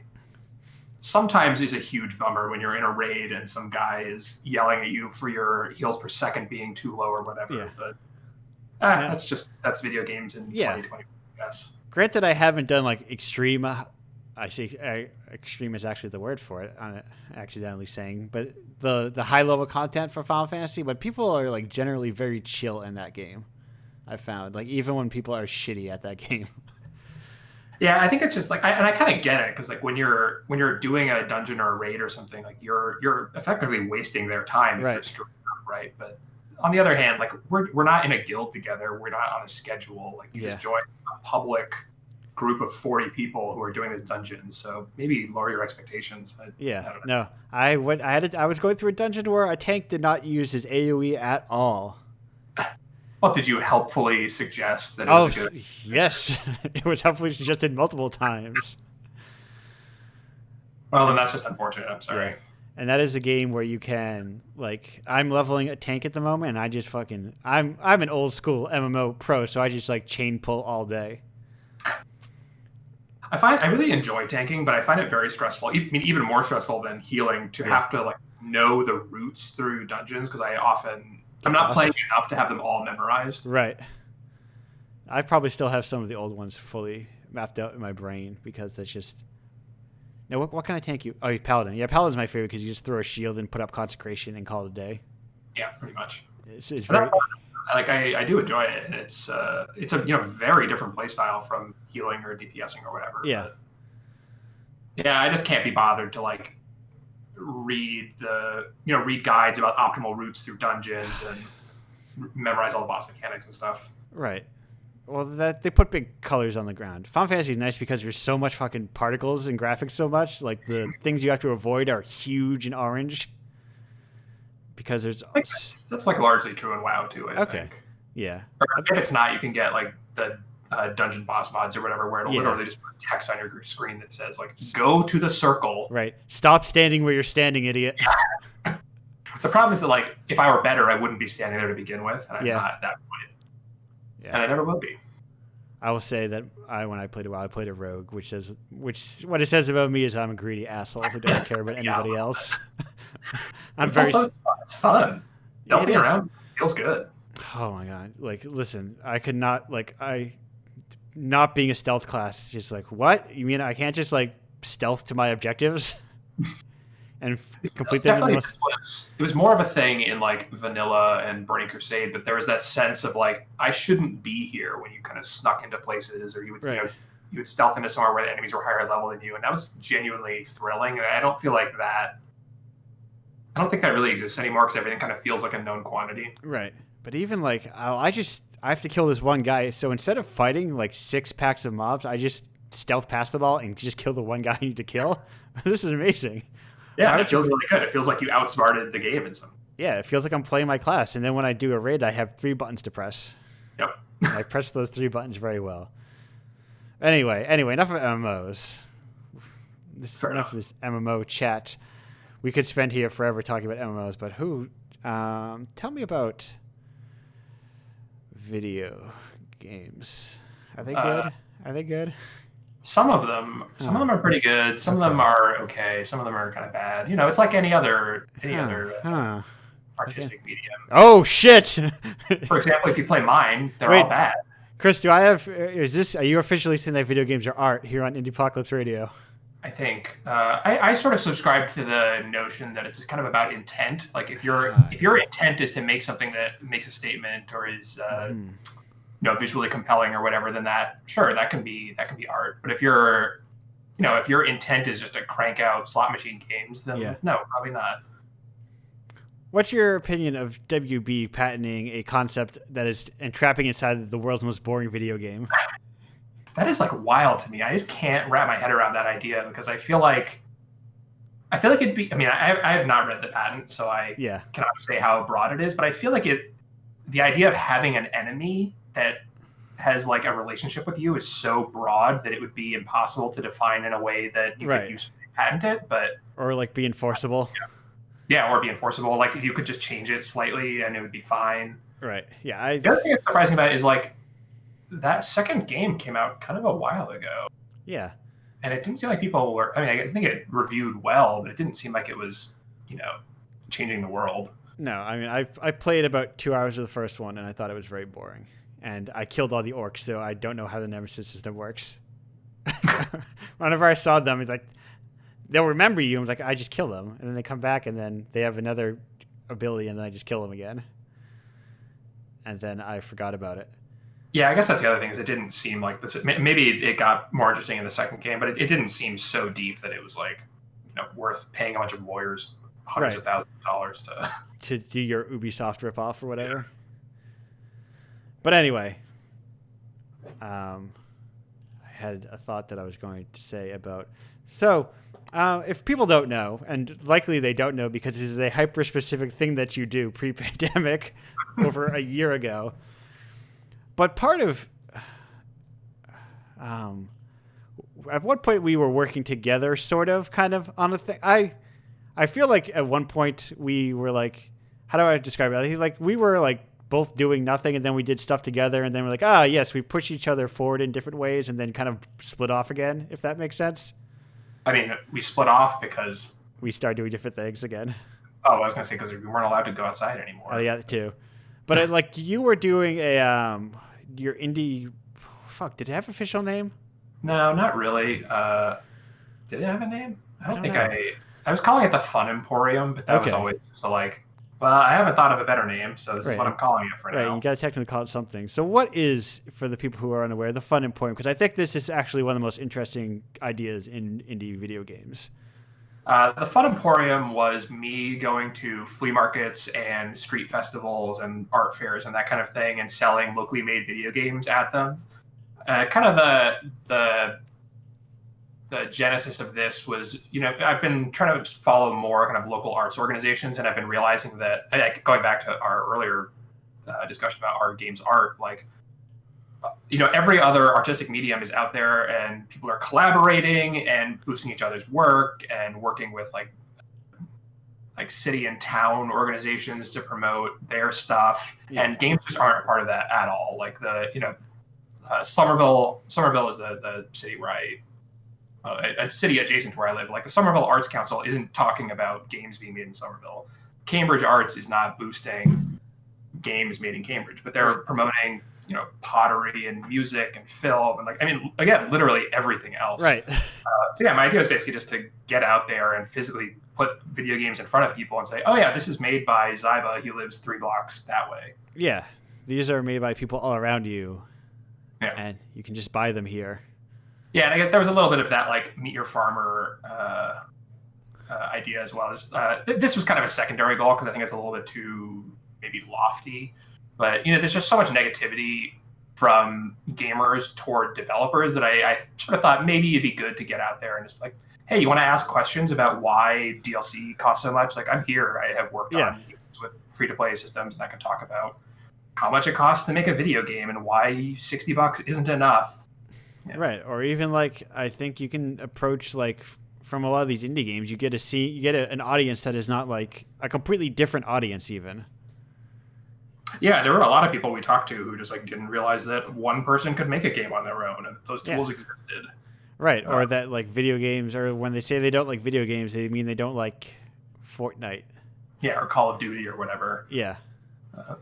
I don't play Madden. I don't play video games. Like, well, a video game can be anything. It can be it can be like a musical interface device that sort of looks like a game. Yeah, I mean, you look at Fuser is made right here, right? And that's basically just a DJing simulator. Right. And that's even by a big company, relatively big company. Yeah. I mean, technically independent, but yeah, they're large. Chris, let's break out the hot button issues one after another. What counts as an independent video game? Oh God, Chris, what's indie? This is I've been debating this a lot. So I run the Boston Indies Twitter account, and so I'm like, okay, what things should I be retweeting? Yes, and so this is the thing that I think about a lot. Is should I be boosting Harmonix stuff, or I feel like they kind of have it under control, right? And they probably have doing pretty good getting their games out there. I mean, but where do you draw the line? Because Proletariat, who made Spellbreak, are kind of in the same position where they were pretty small and totally independent, and now I think they're still. I don't think they're owned by 2K, but they got a huge investment from 2K, and I think they're getting pretty big.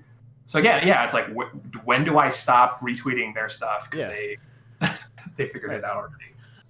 I think the taste test is do they have more Twitter followers than the Boston Indies account? If they do, they're probably fine. I'm pretty sure they do. I think we're sitting at 2,000 or something like that. But also, the they have more followers than the blank account applies to everybody who's in Indiepocalypse, or most people. It runs the gamut, if you will. We've got plenty of the sub 10 follower crew in the zine, but also 10 times my own follower amount, which is very low, to be fair. But yeah, it's definitely. I definitely subscribe to the you'll know when you see it, because there's really no specific set of criteria that you can apply that makes sense. Right? Do they have banner ads on Twitch? They're probably fine. Hey, you can still be independent and have banner ads on Twitch. Yeah, that sounds like he's still got some good money though. That sounds. Yeah, I mean, maybe at that point you don't need to be spending your time helping them promote their work. Right. Sounds like they've got the Boston Indies budget for a year. They're spending on Twitch ads. Our budget is we don't have a budget. Oh, that's We're what not I even mean. An organization. We don't have a bank account. We don't have anything. Right. I'm thinking about opening one, but it'd be kind of nice if we were a nonprofit. I feel like that's another way that would be good to kind of get the word out there. Is then we could partner more with state government or whatever. Yeah, because then you can do like, my go-to that I really enjoy is the Hand-Eye Society up in Toronto, who does like, I mean, like for the wordplay event they put on, they like pay the speakers and they commission 3 games for that event. And they Yeah, if you could like get funding and then do Right. stuff like that. And being a 501c helps you get funding. Yeah, I mean, you can take donations and that kind of thing. But I have a job. Right. Yeah. You need also someone to do that full time. You need like a board of directors. Yeah. Although this year, one of my goals is to bring more people in. Doing the flea markets and stuff last year was really fun, but it was also taking up an enormous amount of my time and energy. Right. Yes. Because that is what, like, I'm trying to bring in some students or like recent graduates to help out with indies, just to like, one, to just to distribute the work a little bit more, but also, to make sure that there's some like continuity and leadership. Where like, right. I'm gonna get busy at some point, and I'm gonna need to step back, and we should probably have some people who have already been doing it for a little while, rather than, all of a sudden just being like, all right, you're the new leaders, figure it out. Yeah, I mean, how many seeds completely dissolved because people got too old, and then nobody else was there anymore. Yeah, and it's really hard because how do you do that? How do you pick people who are like 22 and be like, all right, you're probably going to stick around in this area and be a good leader and be dedicated to this movement for this long? Yeah, that's, it turns out that's also where having money helps. Yeah, definitely. Where it's like where you step into a board, where you step into like a director position, and that is a director position with a director paycheck. Or even just having the nonprofit status or something, right? Yeah. Would make people, I think, more interested in being a part of it, because then it's a little more like a legitimate organization and not just, I don't know, we have a Twitter account and we do a meetup once a month. Right. We have a loose banner that we try to unite everything under, but I also sort of appreciate that indies is, it's indie, right? We're totally independent of any kind of influence, and I don't know, that's sort of refreshing too. Right, because then I guess because nobody owns Boston Indies, if the person at the top of Boston Indies becomes a real shit, you can just like take the name and leave them out of it. I think that's me, right? Yeah, but I don't think you're going to become. You never know. I think you're not going to become a real shit, Chris. I trust you. Yeah, I feel like we're on a pretty good trajectory here. I'm feeling good about how it's going. Yeah. I feel like you've got no hidden secrets, no cancels coming out soon. I think it's got a good. I deleted all my bad Facebook and Twitter posts. It's fine. Yes, the old problematic tweets. We were all teens once.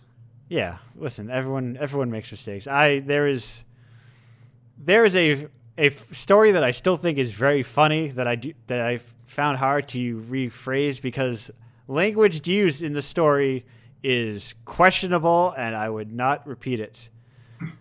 But to try to summarize, at one point we were driving back from Providence, the Providence Place Mall, and we kept getting someone lost, which was very funny because he had trouble getting some real Providence stuff. It's very easy to get on the highway and then get off the highway and get right back into Providence again. But so we drove by some kids who were skateboarding in like a laundromat parking lot, and they yelled some problematic thing to them as you were a child in the mid-aughts and you didn't know anything better to say as a high schooler, but then circled back and drove again and asked them, let's just say, for the sake of story continuity, let's say, they called them assholes, So, Sure. as a high school teen, you yell, hey, assholes, as you're driving down the street to other teens skateboarding and go, haha, that was very funny. And then they circle. Yeah. And then they circle back around. Then they pulled up and stopped and like, oh, can you help us? And like, yeah, sure. What do you need to know? They're like, oh, we were wondering, we're a little lost. We were wondering where all the assholes were. And then we sped off and they got mad and chased us with skateboards. And I'm like, that's very clever for a high schooler, honestly. Like the commitment to the bit is too much that I was not expecting. Yeah, I feel like there's a level of comedic timing there that I would not have had under my belt as a teen. Yeah. But I guess I can tell it. I can just not have my instinct to tell the truth and admit that they said much worse words than that. Right. Yeah, I mean, at the end of the day is like, I had a Something Awful forum account in the early 2000s. So like, what are you gonna do? Right, right. Listen, let's not talk about old memes. No, that's definitely not. Let's not talk about what the song was about, where the guy was, riding on the Punch-Out bike.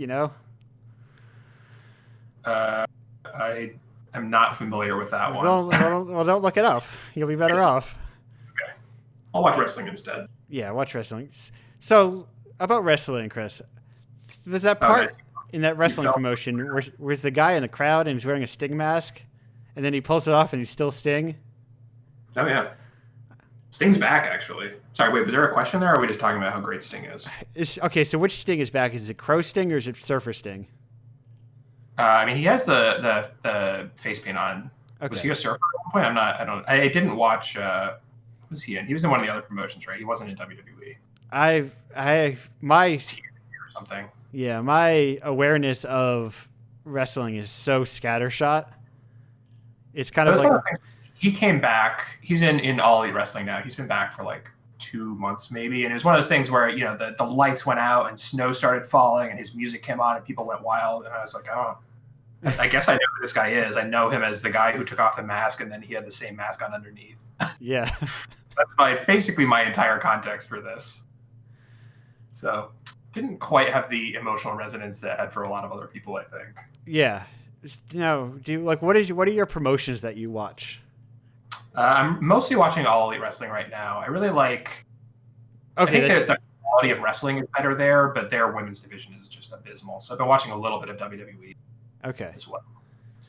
But mostly, I was going to local shows. There's a promotion called Beyond out here who do shows in Worcester, or they used to do shows in Worcester, kind of like once a week for like a season of a couple of months. In the Northeast Territories.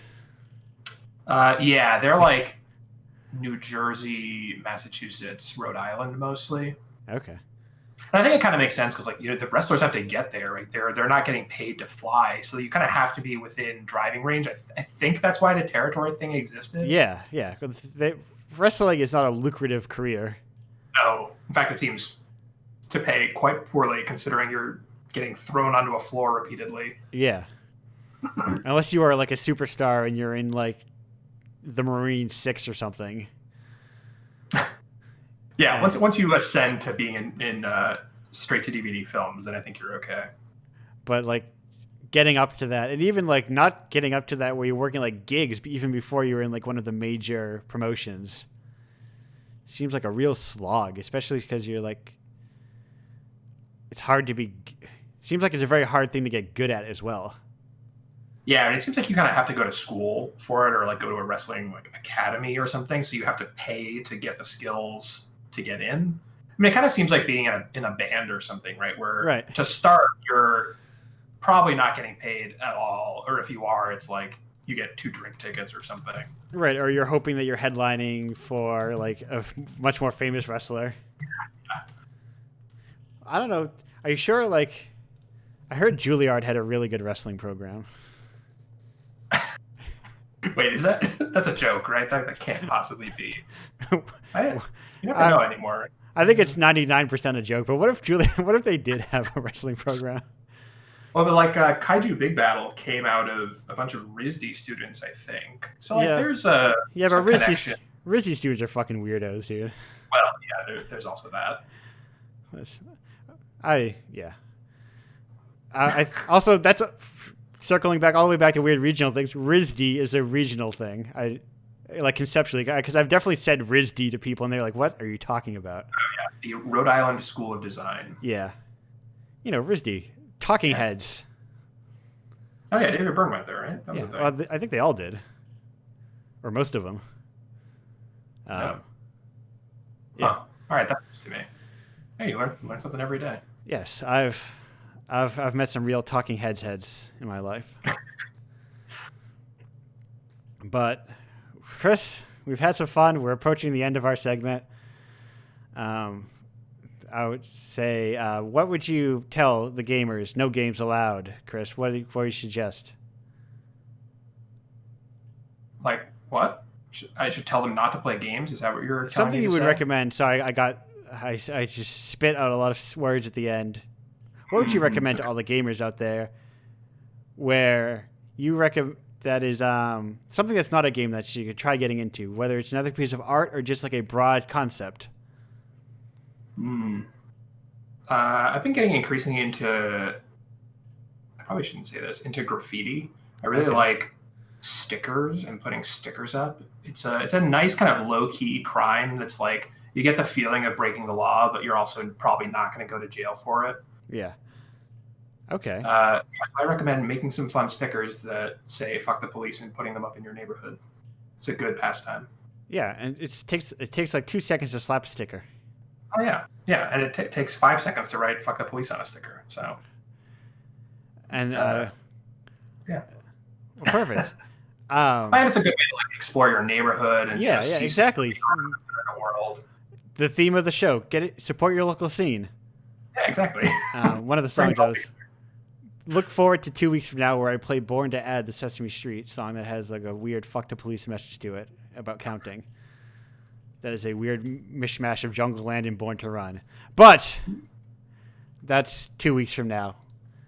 And I'm very it's okay. Anyway, we're going on break. We'll be back. Goodbye, everyone. All right.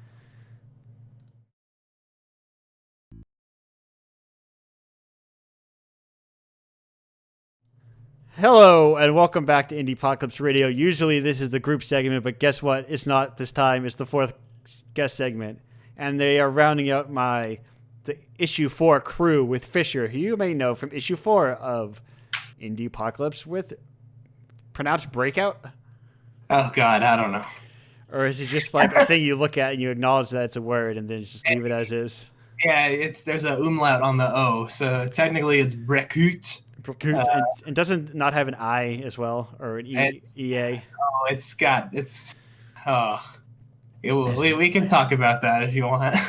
About your letter crimes? So far, it seems like so far the pattern of this has been to talk about this show has been to talk about things you like, but I feel like I have to talk about Breakout or Brekoot. I just say Breakout because I hate myself. It's easier to understand. Yeah, so tell me about Brekoot.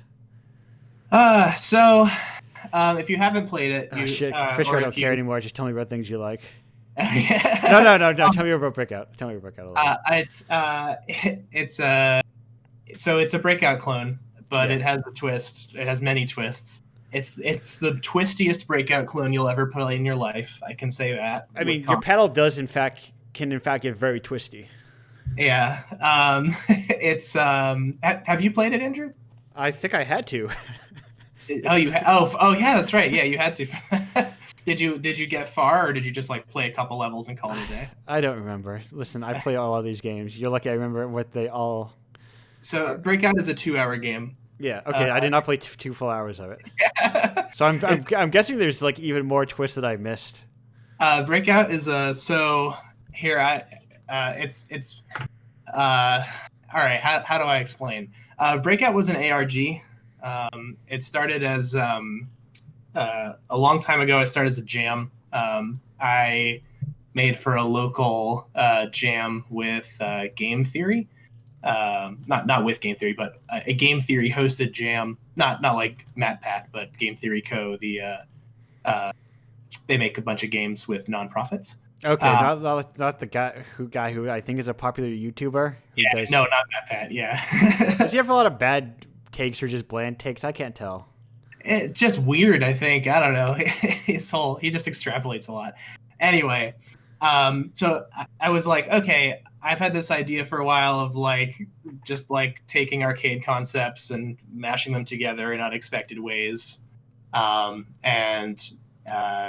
It started as that. It was just the Breakout clone part of Breakout, and I was like, this is fun. A whole bunch of kids played it. They had a lot of fun. I actually won the jam, got $100 and bought an Xbox. And I was like, wow, yeah, cool. I'm so fun. I'm having so much fun being a real game developer. And so that means Indiepocalypse is not the thing you made the most money on Breakout with. Damn. Well, that's a long story. It was actually called Tetrarchao back then, which is a worse name because you can't spell it. But you also can't spell Breakout because of the umlaut. And if you Google it, all you get are Breakout boards with serial names that are also BRKOUT. So Yeah. it's like a total like SEO nightmare. Welcome to Indiepocalypse. Eventually I'm going to overshadow all those poorly written articles about bullshit that doesn't exist. Yeah, I hope so. Tetrarch out is how it started. So once I started working, so after the jam, I'm like, okay, cool. So I've got something fun here. Obviously, I want to build on it, and I want to release. So you're saying, Fisher, that you found the fun? I found the fun. The fun was easy to find immediately. Okay, perfect. That wasn't the problem. But the problem was finding your angle, right? The problem was that I wasn't creatively fulfilled. I was immediately like, oh, man. But wouldn't it be cool? You didn't tap into your audience. Yeah, wouldn't it be cool if I took the audience fucking hostage? Yes. That's what video games should be for. It should be like bad. We need to have more games that are bad experiences for the audience. Yes, yeah, that was my thing at the time. And I like at the time, I'm talking like this is like 2015. Yeah. I was working at Staples, which is the worst job I ever had. Never work at Staples. I hate shout out to the Staples near me that prints my zine for free every month. Oh, I'm sorry. That's the good Staples. Yeah, well, at least the people that work there, because I don't really like the zine. I think it's cool. Yeah, I support workers. We support the workers. Yeah. But hey, listen, if you're thinking that Indiepocalypse is self-funded by my my wealthy Wikipedia page having parents, you are dead wrong. I gotta work all day for this shit. Yeah. So I was working at Staples. At the time, I was just like getting really into, because I was working in a position. I wasn't just like a salesperson at Staples. I was an inventory specialist, which meant that I spent a lot of time in the back rooms with just like a thing where I would just like tag stuff and code it certain things, and yes. Sometimes I got to blow stuff up. That was kind of cool. And you're saying the kind of job where you can blow stuff off.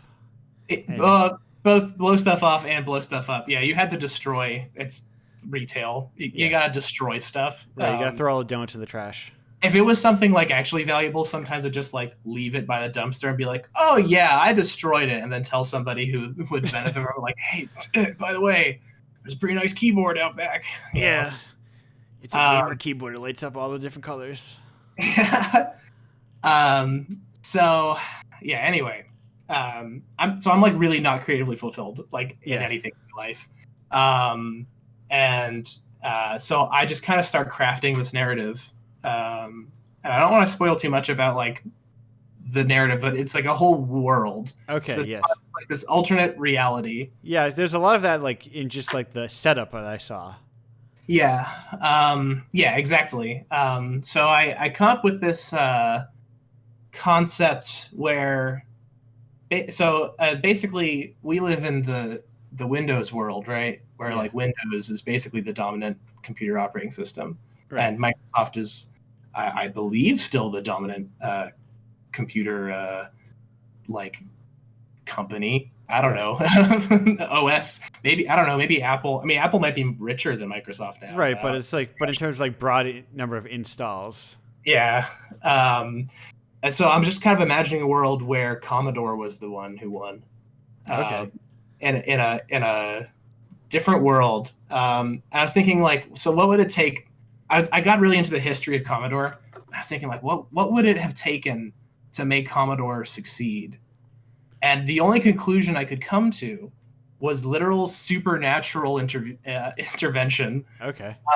So. The concept of flesh computers became like ingrained in my mind, but it's flesh computers, but they look and act like normal computers that we know. Yeah. Just powered by the horrible experiments done like many years previous. To emulate alien technology. So it's not explained really in the game. Yeah, Fisher, I gotta ask, have you seen Videodrome? I have seen Videodrome. So can I put my face up against the computer and it eats me and I feel No. good about it? No, it doesn't eat you. It's not. So it's I had very rigid rules. Yeah. And like one of the rules was it's not physically manifested. Like it's a flesh computer, not in that it literally will like meld with people who use it. It's a flesh computer in that it's powered by something organic. Okay, so the flesh is no long living the new flesh around here. It's literally like a chip. Okay. It's a chip that has it's like a micro brain, I guess is how I would describe it. And the chip would the concept being that the chip would interface with everything in the system, much like how like Linux does, right? Like everything is a file. Sure. I've installed Ubuntu on one of my computers before. And I just got like really, really into this like crafting of like, oh, but how does this all work? Like, right. If I'm gonna build this, I need to build the OS, right? Yeah. This game exists on this system from this other world where all technology, like not just like computers, but like all technology is based on this like one monopolistic version of Commodore. And then I started getting afraid because I'm like, oh, Commodore is still like owned by a holding company, so they're gonna sue the hell out of me. Yeah. So I can't just make like an ARG about actual company Commodore. Right. You just make it about Blomador. It's about Exalt. Yes. Is the name of the company, and it looks like the Commodore logo, but it's E. You can see some of the logos in the game if you're paying very close attention. And I think that's the story of Breakout. Perfect. Breakout tells none of that. It literally, at the time, the thing I was like really into was how Five Nights at Freddy's approaches narrative, which is just like showing you stuff. And I was like really into like back to game theory again, right? Like I was really not like into game theory, but I was really into the idea of people theorizing. Right. And like I was like, this is a real, Five Nights at Freddy's would not be popular if it weren't for like all these theory channels that are popping up. And at the time that was like a big deal. There's just tons of theory channels. And so I just want it to be a slow burn. And I think I really screwed up by doing that because it's a really slow burn. Like, again, it's a 2-hour long game. Right.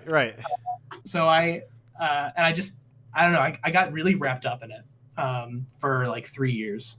Yeah. And so it's this, you play the brick breaking game. And a lot of people really like that. I feel really bad for those people because they see this like really cute arcadey game. They're like, oh yeah, this is fun. I can see how this can be developed. Yeah. And then the game just abandons that. It comes back at the end, but with like a slight twist. But I don't know. But eventually the game starts to become just like a straight up narrative game.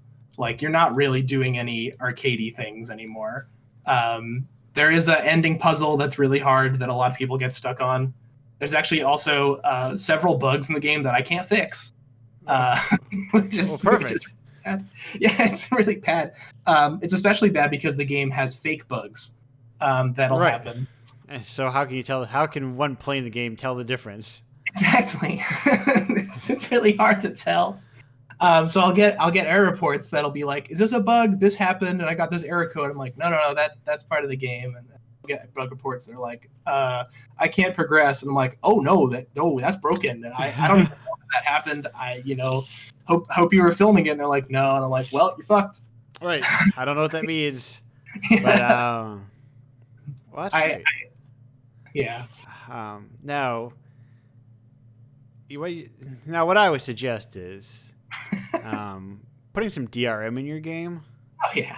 So that I can crack it and have like a really good sick crack screen, and make it a true Commodore game. Oh, now we're talking. Yeah, I should have put like demo stuff in there. There's Yeah. some kind of like demo visuals going on in the game. Are there shoutouts? And no, there's no shoutouts. Are there disses? Are there like fuck?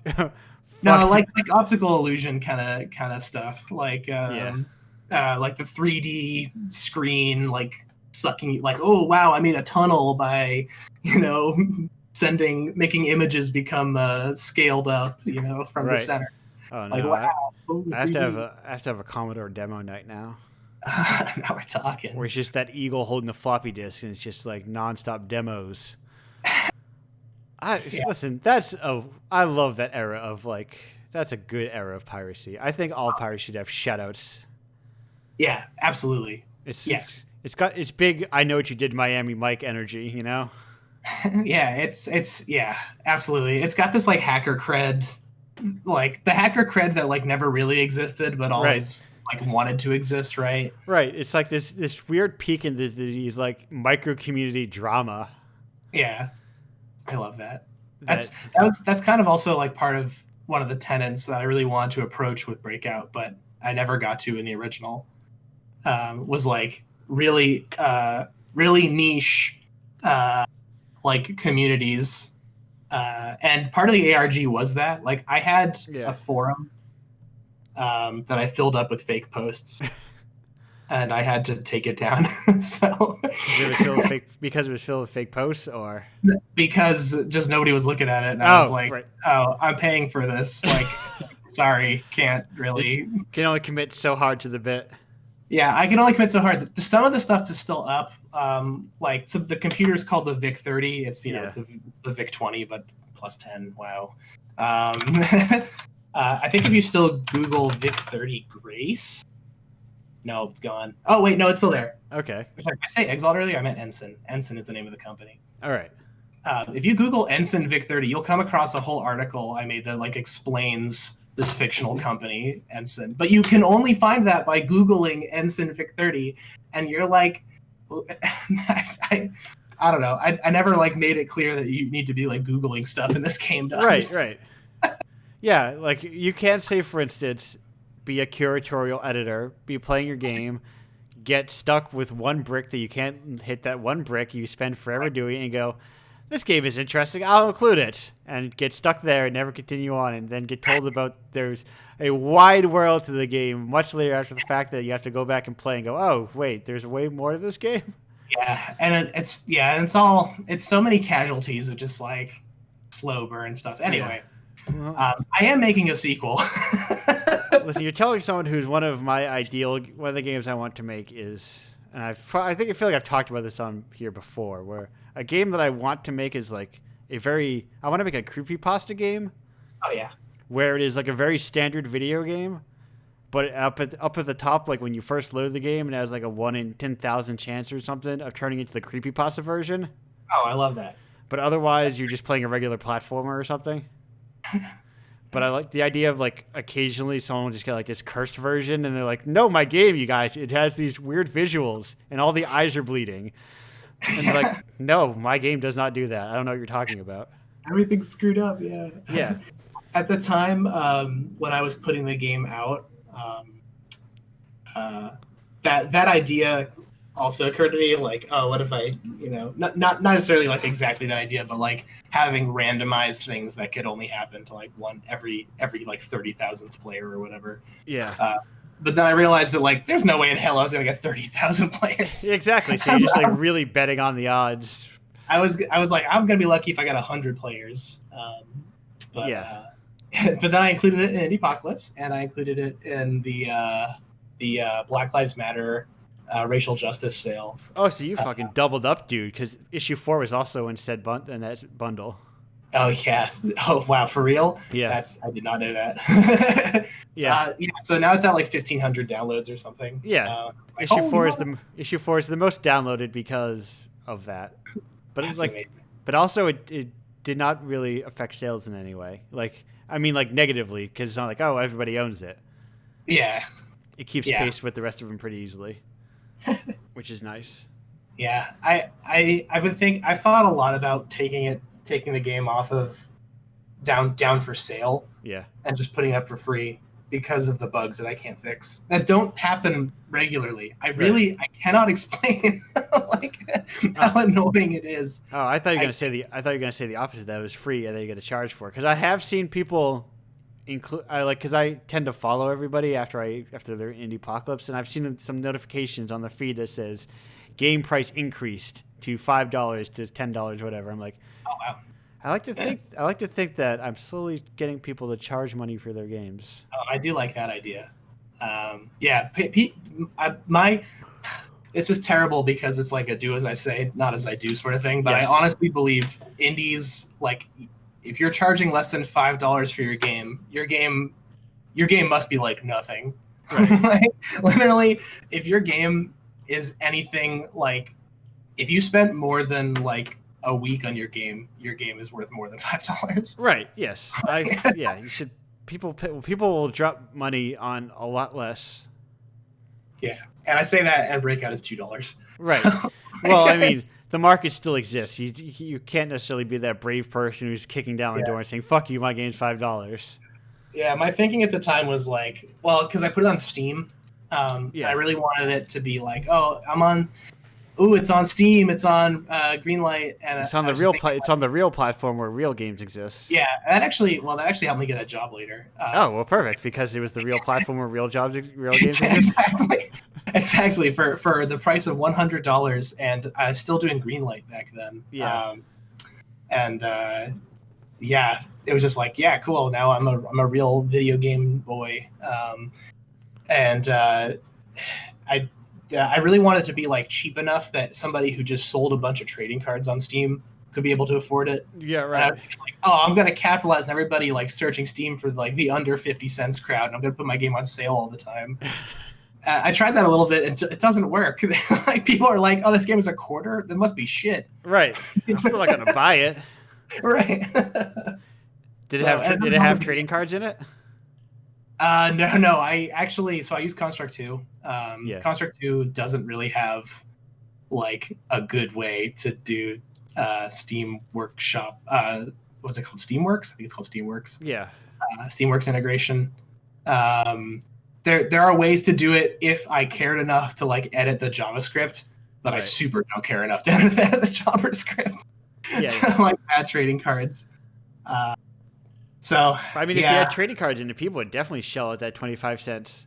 Because they make that money right back in trading. I don't know. Okay. Yeah, but then like it's like, am I just like becoming part of this community of games that literally just exist to give you trading cards? You know, like all like the asset dumps. Can I ask you a question? Who is buying Steam trading cards? Why do you buy trading cards? What do they do? I truly don't know. I have seen one useful way to use trading cards, which is that you can feature. Oh, is it trading cards or emotes? I don't remember. You can either feature trading cards or emotes from games on your Steam page. Okay. And people will feature ones that are letters. So if your game is a bunch of ones that are letters in a specific font, they'll feature your cards to say like funny stuff on their page that you can't get past. Like, I don't know. Yes, I get what you're saying now. Yeah. So, and then if you have a duplicate, then you can, if you have multiple of the same letter, then they can spell like more words. Anyway, it's literally, you're just gaming this stupid system that Steam put together, right? for personal expression. It's truly ridiculous. I also don't get the value of trading cards otherwise, though. I mean, I know I could sell them, but I don't know why anyone would buy them. Yeah, how do any of them have value? Like, which is kind of like the same question of like, how does cryptocurrency have value? Hey. And the answer is always, it's just how much somebody will pay for it. Right. Listen, we could. Fisher, money's not real. I know. As a proud owner of Dogecoin. Yeah, me too, actually. I had like when all the shit was going down, I had a thought like in the middle of the night. I'm like, if everything shuts down and people if that meme energy needs to go somewhere, it'll go to Dogecoin. I should buy Dogecoin. So I'm sitting on like $70. That's paying off recently, I gotta say. And I'm like, I bought it for like a fraction of a cent, and now I'm like, I could cash out for like $50. Yeah, not bad. if you bought a Dogecoin when it launched, you would have like $25,000 right now. Yeah, If you bought $1 worth of Dogecoin. I told my friend, like, did you buy that forever ago? He's like, I did buy that forever ago. I'm like, it went up. He's like, really? And he got like $100. I'm like, okay, well, yeah, Yeah. whatever. Money's Yeah. fake. Everything's Money's fake. It only listen. It only works because everyone agrees that it has to work. But also, it's a weird system. But what else would the system be? Yeah. There needs That's to. all very true. I've had people in my life try to tell me we should switch to a barter system, and I'm like, that does not work because I don't know. I think There's not enough things. right. Bartering, I think, will always trend towards currency. I think. But At the end of the day, well, I mean, I am no economist. I would even say I'm an anti-economist. well, listen, I have a bachelor's degree in economics. Oh, So I will tell you a thing or two about graphs, and they're like, "Oh no, it's all fake, dude. None of these graphs work, or none of these graphs are real. They're all approximations of guesses." I love how many people I know who are economists or like have studied economy at university and are just like, "Yeah, I'm a commie now." Yeah, I mean, like, when I tell people, I tell economics is like a philosophy, not a math. Really? Yeah. Oh, It's- extremely. It's like a Yes. philosophy degree, basically. Like it's also made up.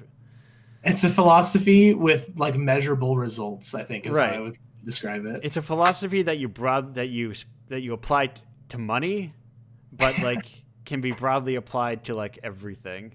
Yeah. It's just wants and needs and supply. It's whatever. I didn't go to graduation. I have a bachelor's degree in economics lying in my closet somewhere. Incredible. College is complicated. Oh yeah. Oh yeah. I got big college opinions. Why? Maybe too spicy for this podcast. But Why do you go? Who knows? I enjoyed my time there. I feel like it didn't give me any connections because I didn't go to school for anything that I ended up doing. But also, I've probably subtly taught me how to learn very well. Yeah, teaching you to learn is, I think, the thing that universities actually offer Right. that they pretend that they don't tell you is what they actually offer. Or I guess I feel like well-funded schools may also do that. So, if, say for instance, you did not go to a well-funded school, yeah, very true. a school that at one point lost accreditation, I believe. Oh my.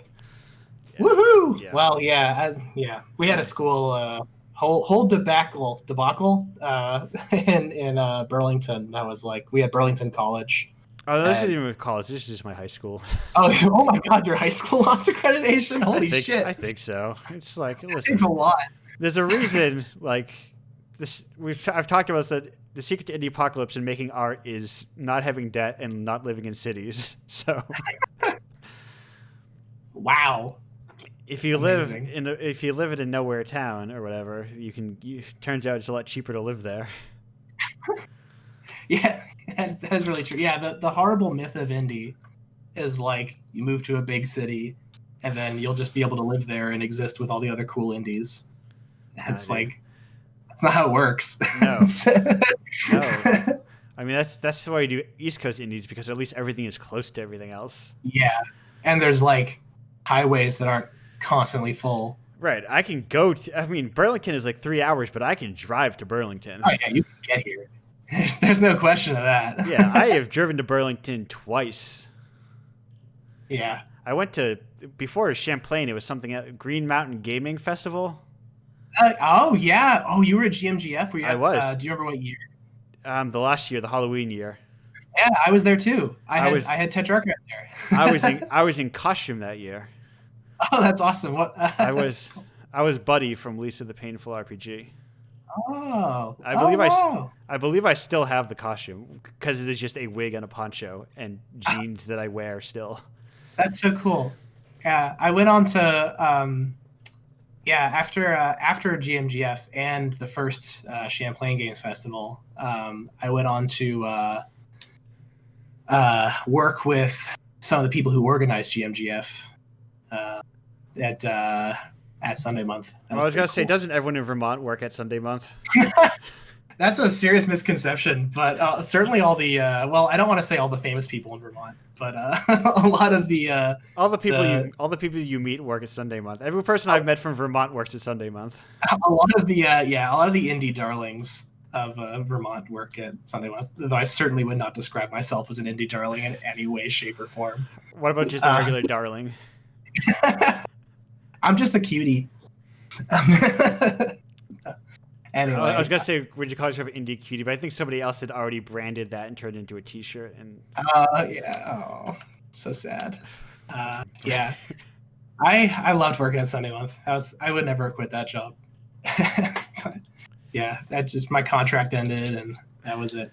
And yes, for indies to be darlings, they also still only have so much money, and they can't hire everybody forever.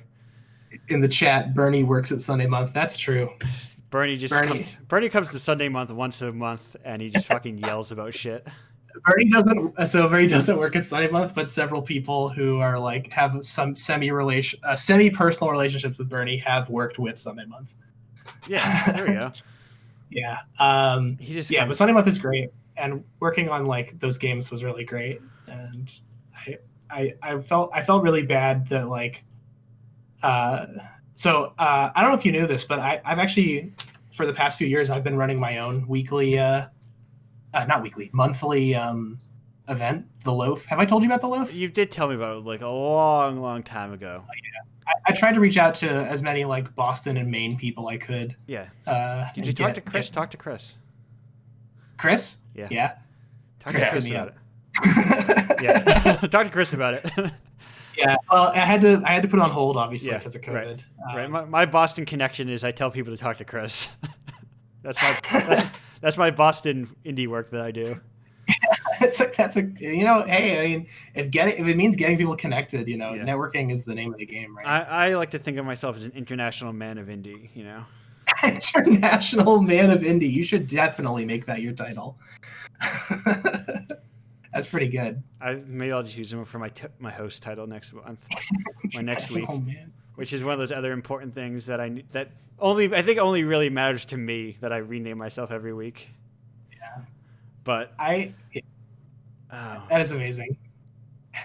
But yeah, running the Loaf was like really interesting because I would have. Weren't you trying to do a digital version of it? Yes. Okay. Yes. So yes, try is the operative word. Okay. So you'd think, okay, it's digital. More people are available, therefore more people will show up. Yeah. But turns out COVID is bad, not just that it will kill people if they go to places. It also just makes you so fucking depressed. Like literally too depressed to get online. Yeah. So like I would message people. I'd be like, I know you're not doing anything. Do you want to just come and hang out and chat? And they're like, nah, man, I'm in bed. Like I literally, I don't want to come on to Mozilla Hubs right now. Sorry. That's why I made this show, because like I missed those post-convention like hangouts. Yeah. And I think this is like a more structured way than like, also like I would never do those digital meetups because I just don't like being in a room and having to talk to like digital strangers. It is kind of uncomfortable. I can understand that. I think what I was really like thinking at the time was like I really wanted more. I really want people to show off like their in progress projects more. Right. I was thinking like, you're already on your computer, just like screen share your Unity project if you want. Yeah. Like, and just nobody ever bit for that. Right. And I think it works better among like friend groups who already just want to hang out. Yeah, but as I mentioned myself, being said international man, I am also a man of no country. So I have no dock in which my ship can find port. Yes. So I'm just like, which works in physical events because I just like plop into a crowd and I just like, hey, I don't know any of you. Nobody knows any of me, and it's easy enough to do. And I can just like go to a weird dance club at TCAF and like hang out. Shit, okay, we're getting on there. We're getting at the end of this event, of our segment here. We're approaching this. So, Fisher, any hot non-games for the gamers before we go to break? I highly recommend driving down the highway and screaming really loud. I recommend driving down the highway in general. Yeah, I recommend both of those experiences. Yes, there is a Mountain Goats lyric of "I wish the West Texas Highway was a Mobius strip," and it's the most evocative lyric that has spoken to me of the sentiment I love driving on highways. Yeah, I love it. And yeah, I've worked a lot of night jobs, and like driving the highway at night is both kind of dangerous, well, super dangerous in Vermont or any place where you get a lot of snow, but also like your brain goes to some crazy places. Yeah. And one time, like I was just listening to music, and like a version of Classical Gas came on by Synergy, which was like the synthetic band. Oh, in, like, I almost got a MIDI version of Classical Gas for tonight. Oh, nice. Always not, a classic. And literally, like, I don't know what it was, but it just hit me. I just like had to pull over because I was like crying. I was just like, I'm in the wildest emotional state right now. I'm experiencing life. Well, I'm about to send you to another wild emotional state as we go to break and play our last song, and then we'll come back, and everyone will be here. We'll all be hanging out, and then we'll be back. I'm going to go to break, and goodbye, everyone.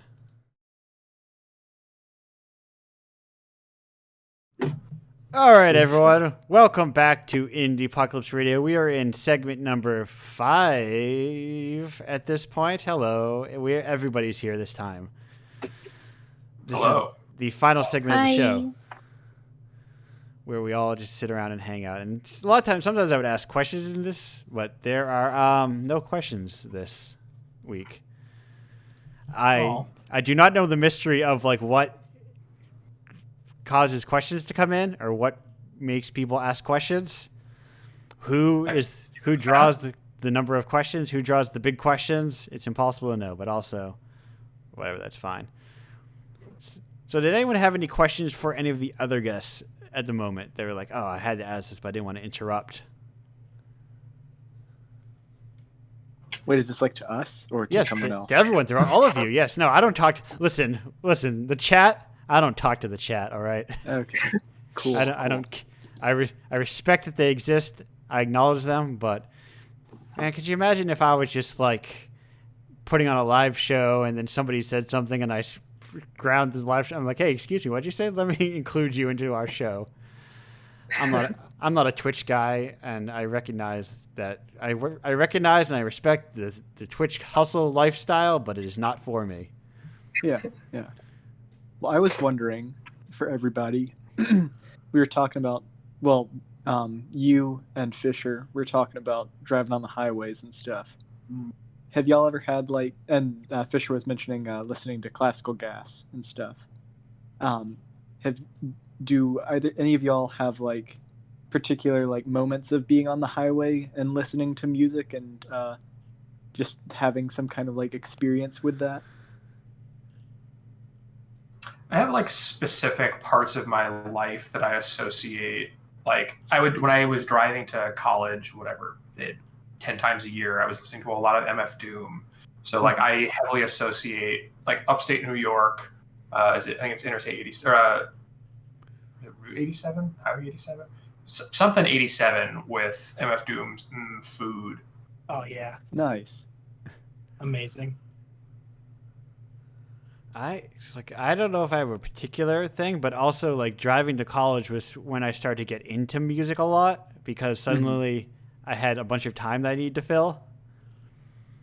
So it was just buying albums constantly on CDs and then buying a CD player for my car until actually, this is kind of also probably dating me, but when I was in school, podcasts basically didn't exist yet, or they were just starting to. They were This American Life. Yeah, exactly. Which, admittedly, a pretty good one. Yeah. Now, I would just fill that time with listening to people talk about video games or whatever. Yeah. I also have if I'm in the right mood, I have my car singing playlists because it's the only time I feel like I need to really break it out and have fun with it. What is that feature? So sometimes it is really self-indulgent. It's just hey, I know I am in my shit where I'm I could probably do In the Airplane Over the Sea back to front, and it's super fun to sing. Yeah. Some of my favorite, I really like Destroyer. I think Destroyer is really fun to sing. Wait, who's that by? It's Dan Behar. He was in the New Pornographers as well. Okay. I was hoping you were referring to the Kiss album. But... No. I think I realized like a few years ago. I think Kiss is kind of lame. Yeah. Like, dare I say, Kiss is not cool. oh shit. Indiepocalypse Primus Radio sucks. has the hottest takes around. Yeah. Or what? I could pull. I have it on my Spotify. I can just pull up a lot of. It's a lot of like. I really like earnest stuff that lets you, but like with people with not a wide vocal range. Yeah. I feel like Neutral Milk Hotel is, like you were saying, very good for that. Yeah, because you just like belt shit out, but you don't have to be like good at singing. Yeah. Oh yeah. On the contrary, I'd like to say that Jeff Mangum has an amazing voice. But you are correct. It does not take like a trained singer to hit all the. I like this. I like to do magnetic field songs here and there. Oh yeah. I like to do both parts of Papa Was a Rodeo. See if I can do the high notes and the low notes. Just kind of mentioned 69 love songs. Hey Fisher, have you checked out the Indiepocalypse lately? Where I hear somebody's adapting 69 love songs into a series of tabletop games. Is it you? It's me. I'm about 18 songs in at this point. Amazing. So this is also semi-related to like the aforementioned Seinfeld RPG I made forever ago. I also made a bunch of parlor games in it at one point. Mm-hmm. And one of them was Name Your Own Podcast. Does anyone have like, not like a podcast you actually want to make, but like a conceptual podcast you would want to make? Like, I feel like I had a friend mention a good one. I would want just like a deep dive of like, I don't know, early 2000s like niche fandom culture or something. Okay. Like, Ooh, yeah. see that propagating. I will listen to that. Because I feel like there's like a bunch of interesting things that nobody has the time or like, because also like the research to do that. Who wants to get into Hitalia, you know? Oh my god, don't invoke demons, please. Don't say the curse words. No. That reminds me of my time in Tumblr in like 2010. Oh Jesus. I mean that I feel like that is what that is like. What is that early? That's the one that jumps to my mind first. Mm-hmm. Yeah, But- 2010s. Yeah. Yeah. Oh, It's- and Homestuck. Yeah. Oh, That's Homestuck. Oh There's my god, there's a Homestuck podcast coming soon by Cameron Kunzelman. Oh, maybe it's not Cameron. Maybe it's Warren is Dead. I think it's both the two of them. Oh, they're both doing it. Oh, great. I think it's one is an expert, one is a beginner. Oh, that's even better. I love that. I know there's one going on right now. It's called Perfectly Generic Podcast, I think. I think that's the Homestuck one. It's pretty good. Well, yeah, it's pretty good. That Nice. Yeah. listen, that was an interesting thing in a period of time in my life. Yeah, go ahead. Oh, sorry. I went insane for podcasts in the, what was it, 8th grade. Because it just changed my brain, like, completely. And I would be, like, writing down, like, I'd be writing in, like, troll speak in, like, my notebooks. It was just a crazy time. Yeah. Did you know that Pester Chum, like there's actually like a Pester Chum like IRC client you can use that will like automatically troll speak for you? Oh, I thought it would, like, it's kind of like an AI that just generates your own style. Oh, That would be cool. Yeah. If somebody could figure out how to make an actual autoresponder, like holy shit, to clone my speech patterns. I feel those days are long behind us. Yeah. Yeah, are you Unfortunately. still actively using IRC these days? No. Not particularly. There are certainly some IRC channels that I miss. Pretty much all the ones that I used to hang out on have moved to Slack or Discord, which is kind of a bummer. 'Cause More Slack's modern already- and usable. Look, you got image support, like that just kind of kills it, right? Yeah, being able to show a GIF is really. Listen, I would say it barely has image support. I would say 95% of the GIFs I try to send in are too big for Discord. There is that problem. Yeah, the file limits on Discord are absurd. Like ridiculous. But I guess maybe that's how they keep it free, you know? Yeah, I think that's how they drive monetization, is you have to pay for your Nitro or whatever it is. If you want the good gifts. I used to be like super anti-Discord because like I would always be sharing like games and just always be too big to share via file share over Discord. And just Slack would just let me do it. Yeah. If I need to share a GIF, a lot of times I would go over to Slack. I'm like, well, fuck, this is really important, so I need to go bring it over to Slack because I can't send it through the Discord I'm in. Yeah. Or God would forbid. just go to Facebook Messenger for some reason. Oh yeah, well that'll work. Yeah. Facebook doesn't care. I mean, they probably do care what you put on there. Maybe, I don't know. Well, I mean, they'll just send whatever. Or alternatively, the last time we were doing 2 times ago when I was doing my role playing, I loaded up my virtual camera for OBS, and I was just using OBS into Roll20 as my camera and cycling through GIFs, and then I broke and I crashed everything. Oh. It couldn't OBS handle. virtual cameras are a very important tool in 2020, 2021. Yeah. I've gotten very good at, like, this time I shut down my computer and restarted it and everything before because last episode it was crashing constantly. And I don't know why, but also when I tried to shut down my computer didn't want to shut down, so I'm assuming there's something hanging in the background that was, mucking everything up. Software. Yeah. Hey, what's everybody's least favorite software? Yeah. I mean, like, mine is SourceTree. That's a good pick. I'm into that. Yeah, SourceTree sucks. I don't know how to hide the OneDrive thing on my system icon. I thought I got rid of it, but it won't go away. OneDrive also pretty evil, but works. The messed up thing about SourceTree is I actually prefer it to a lot of other stuff, but it also makes me miserable pretty regularly. It just breaks. Why does it just break? What did they do?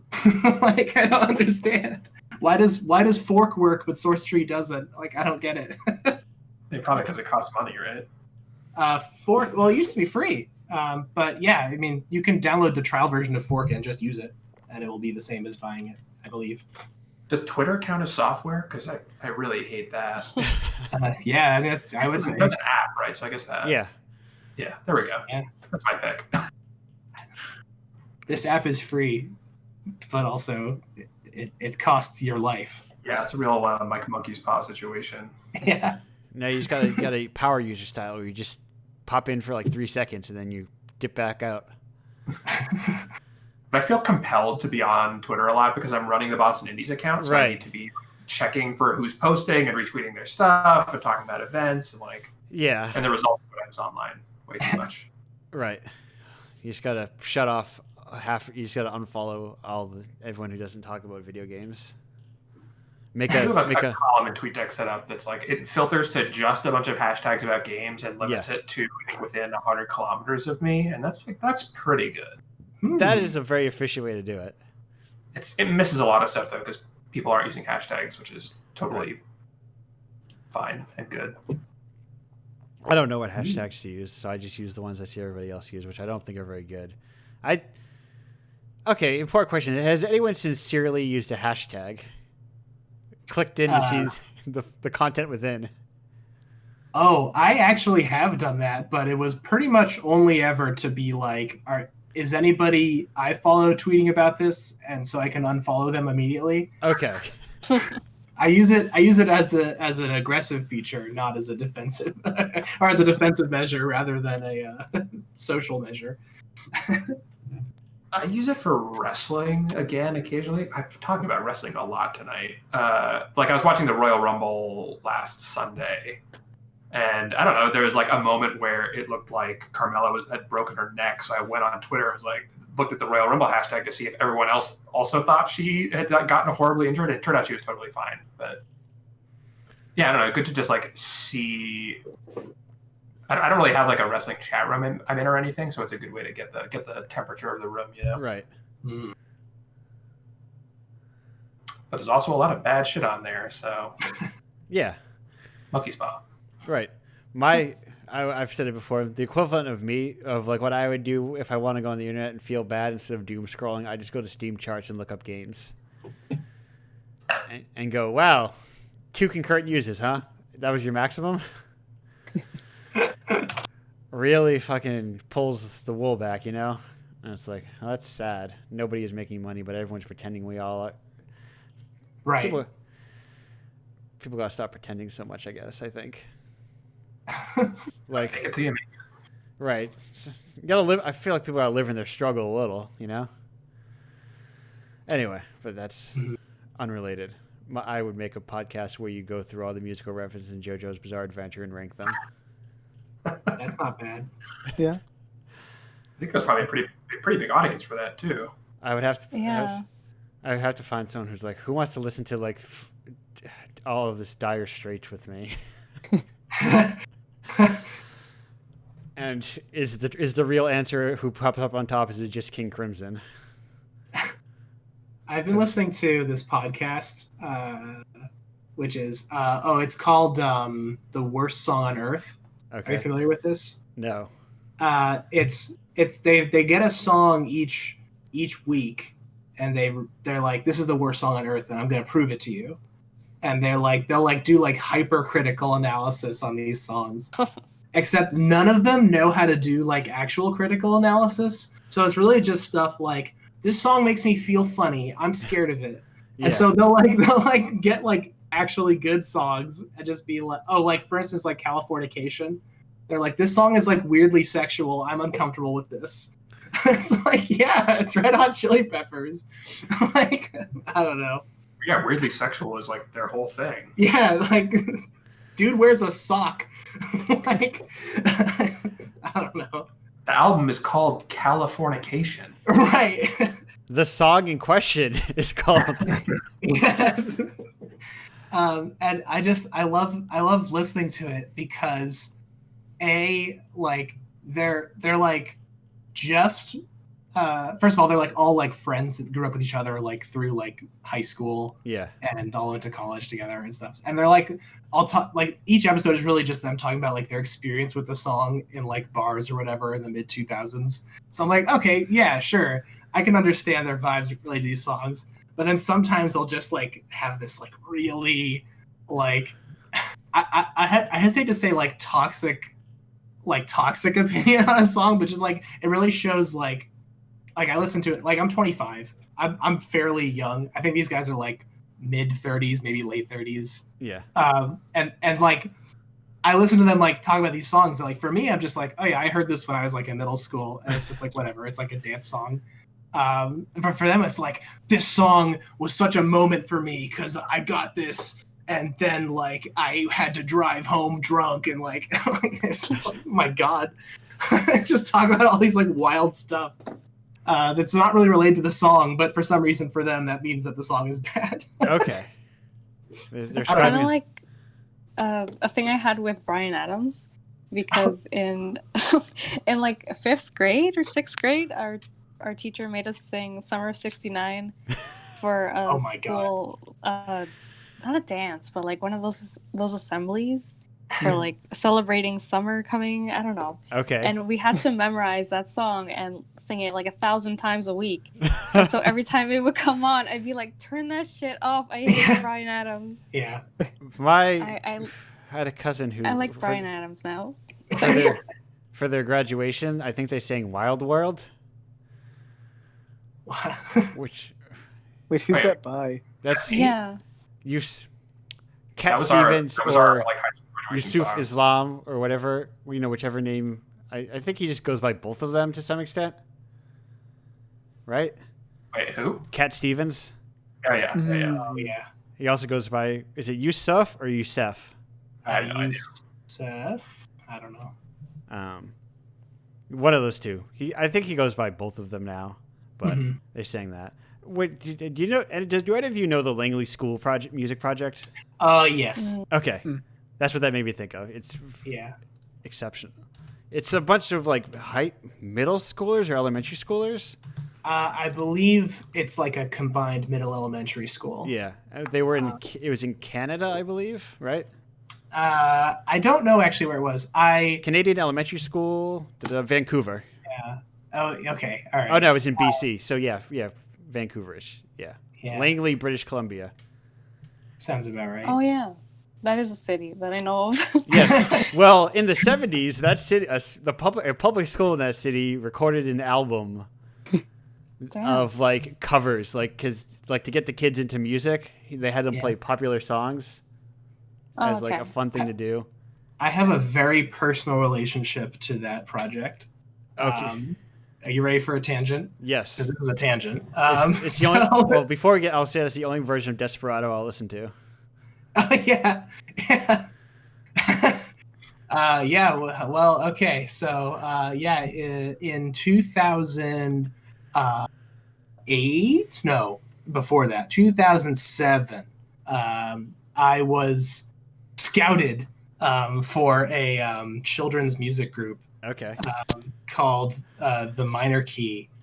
And it was basically we wrote our own songs. Like the kids, the gimmick was the kids wrote their songs. Okay. And they like sang songs about like kid stuff. It wasn't like just kids singing covers, but we also did the covers too. Yeah.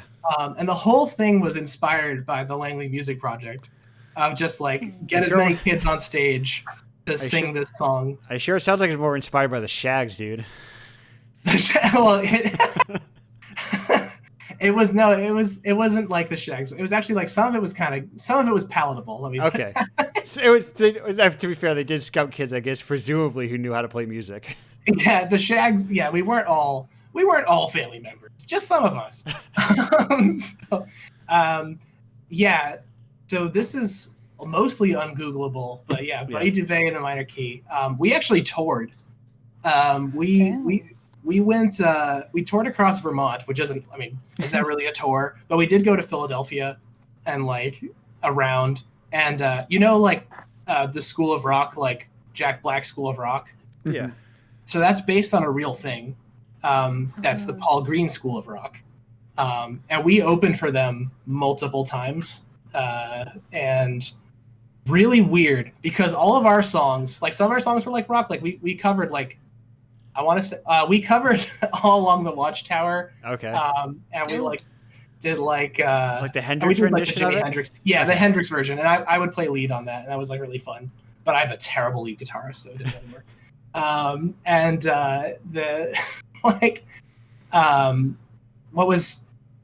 It was just really wild that we would have songs that would be like we'd have small kids on stage like sing songs like I like mac and cheese. This song is about mac and cheese, and I love it. And then the School of Rock would come on and be like, we are now gonna play War Pigs. I love that. That's it's really okay. So sorry. It's okay. This festival we went to in Philadelphia. Yeah. I say this a lot, and people don't believe me, but like literally we played on the same day next to Devo on stage, and Devo is my all-time favorite band. Okay. And like that just like, and like Dropkick was there, and the Butthole Surfers. And this was like a big this was a big festival. We're just like some kids going up. Like literally we have a song about macaroni and cheese. Like that's not a joke. Listen, but don't forget, like musicians love that shit. Musicians, like, you have people saying, "Oh yeah," was like fucking like Kurt Cobain saying the Shags is his favorite album of all time or something. People, musicians love weird outsider art. Yeah, I wouldn't describe it. It's the thing is, it's like not outsider art. Yeah, like almost it's not everybody. Right. It's not amateur enough. Yeah, and it's like not even really amateur because we recorded albums with like professional studios. We would like go out and do this stuff. We never. Unfortunately, the guy who ran it never figured out how to do digital distribution. Right. He's just kind of like he just isn't from that time. It just never figured out how to do it, which is also good for me because that means people can't Google me and see all my all my cringe. We had this song called Earthquake that I sang a lead on. Everybody always asks who's the girl saying Earthquake. And I just thought that was always really funny. Now it's not so funny, but I don't know. I will say that about the School of Rock, I think it's very irresponsible to teach children at an early age that they can rhyme masses with masses. Yeah. Really, I don't think it should be done. But anyway, that is okay. That was more personal than I was expecting, just by an off. Yeah, no, it's like a whole thing. What was the actor who played Jack Black's roommate in School of Rock? That's the guy that is that the guy that Ricky Gervais works with? No, I'm thinking. Oh, that's Stephen Merchant, I think. Okay, never mind. He looks like Stephen Merchant. Is it Stephen Yeah. Root? I don't know. Stephen Root's Bill from King of the Hill. I don't Is know. it Mike White? Yeah, it's Mike White, because it's Mike White and Jack Black, which is weird. Oh, okay. They were in the- Okay. Yeah. Oh, Yeah, yes. he was That's in a, funky. he was in some movie called Chuck and Buck Suck and Fuck. Yeah. Like I what think it a was just title. called Chuck and Buck, but yeah. Yeah, but they say the line. Sorry. Yeah. Yeah, I watched that when I was like 14. Wait a minute. In what? For everyone out there, Chuck and Buck won the Independent Spirit John Cassavetes Award. So it's a real movie. Oh my Yeah. god, Wait, now it's an honest film. is it good? It's got a 84 on Rotten Tomatoes, if that means Yeah. anything to anybody. It might be good. I'm surprised that I learned like 2 years ago that Richard Linklater directed School of Rock. Really? Didn't he do Boyhood? Yeah. Yeah. Yes. He should have made School of Rock take 10 years to make. As all the kids graduate. No, he should. Document the actual decline of child stars. Or he should, or the inverse and do it Slacker style, where there's like literally no characters, and it's just like this meander. It also, like, when I saw Slacker, I was like, wait a minute, this is that Simpsons episode.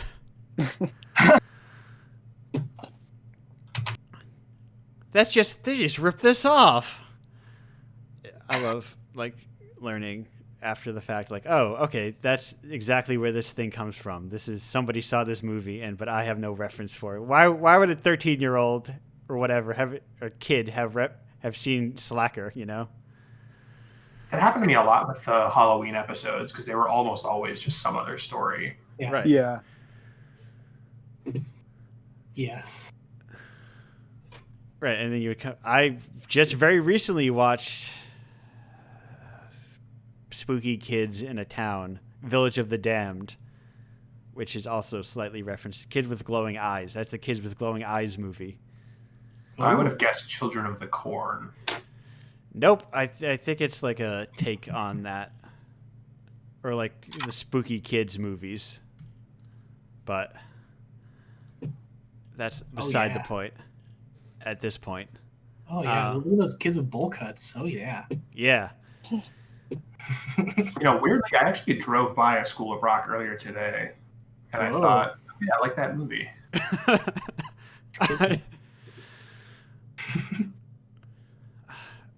That was the whole story. Sorry, I had nothing. No, thank you. No. I stopped. Very personal relationship to School of Rock. I stopped for a second because I thought it reminded me of a thing I do with that, but I forgot what that thing I do with that is. Yeah. The one time performing with School of Rock, also like these were like the School of Rock group were like mostly like teens, and Yeah. the thing about teens is that when they go on tour with no parents, they're just gonna smoke pot. Oh, yeah. So like they would come on stage like after us, like very baked.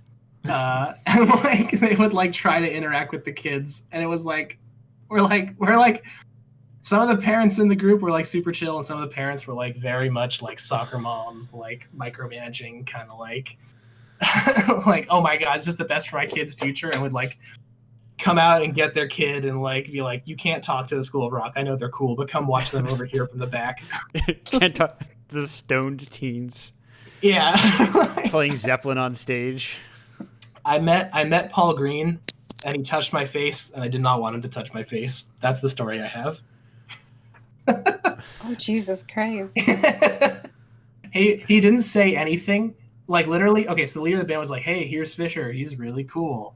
And I'm like, hi. And he just doesn't say anything. He just looks me in the eye and touched me on the cheek. I'm like, don't touch me. Oh my God. Do y'all remember Tom Green?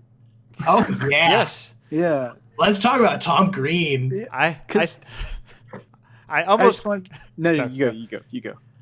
my short thing is I almost got a MIDI copy of the Bum Bum song for this show. That's my it. Huh. You can send that to me later. I was just like, I never ended up any- downloading it. I just I think about him, and I think about like the popularity of or the continued popularity of Eric Andre, and it's like I felt like both of them should have had like the same trajectory, and I don't Yeah. know if that'll still happen. Tom Green, the thing about Tom Green, I think, Mhm. is viewing Eric Andre and Tom Green separately. I think Eric Andre like understands that his on-screen persona and his personal life are like totally separate. I don't think Tom Green has that same separation. I could see that, yeah. He was on like I think Drew Barrymore is a show now, and like she brought him on and was like, hey, it's Tom Green, my ex-lover, how you doing? And he just was exactly the way he is in most of his like movies and like skits. And it's like, Yeah. oh, he's just like that. He just says wild stuff. I just thought that was interesting.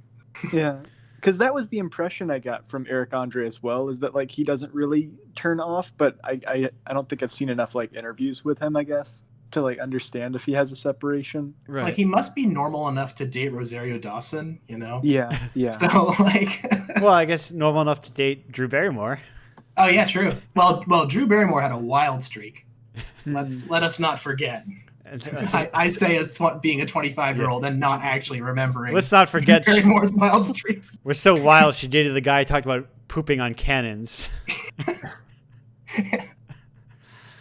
Or no, but also I think Eric Andre lives in like a post-absolutely world. You know, Yeah, I think like, yeah, the context of comedy is very different.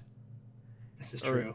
Or like there's a broader like I don't know alt comedy, whatever you call that. I don't know. Does Yeah. PFR still publish his show? I don't know. You know, PFR. It's like part of the absolutely cabal. I have no idea. You're getting too far into production companies for me to know these I'm answers. sorry, I have a lot of arcane knowledge. I don't know where it comes from. Is PFR the people who did Xavier Renegade Angel? Yeah, they did Xavier. They also did Chosen, Wonder Chosen. Yeah, yeah. Yeah. Hey, how is the Xavier Renegade Angel? Not on the air anymore. That's Well, how like it is.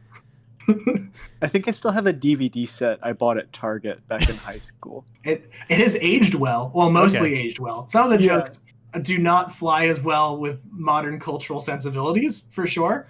But I mean, the humor hits better, I think, now than ever before. I've been a little afraid to watch any early Adult Swim stuff for basically that reason. It's like Yeah. I'm positive that if I watched C-Lab right now, I would be very sad about the reality. Yeah, that is true. C-Lab has particularly aged kind of poorly. It There are has some great episodes that are good. bits.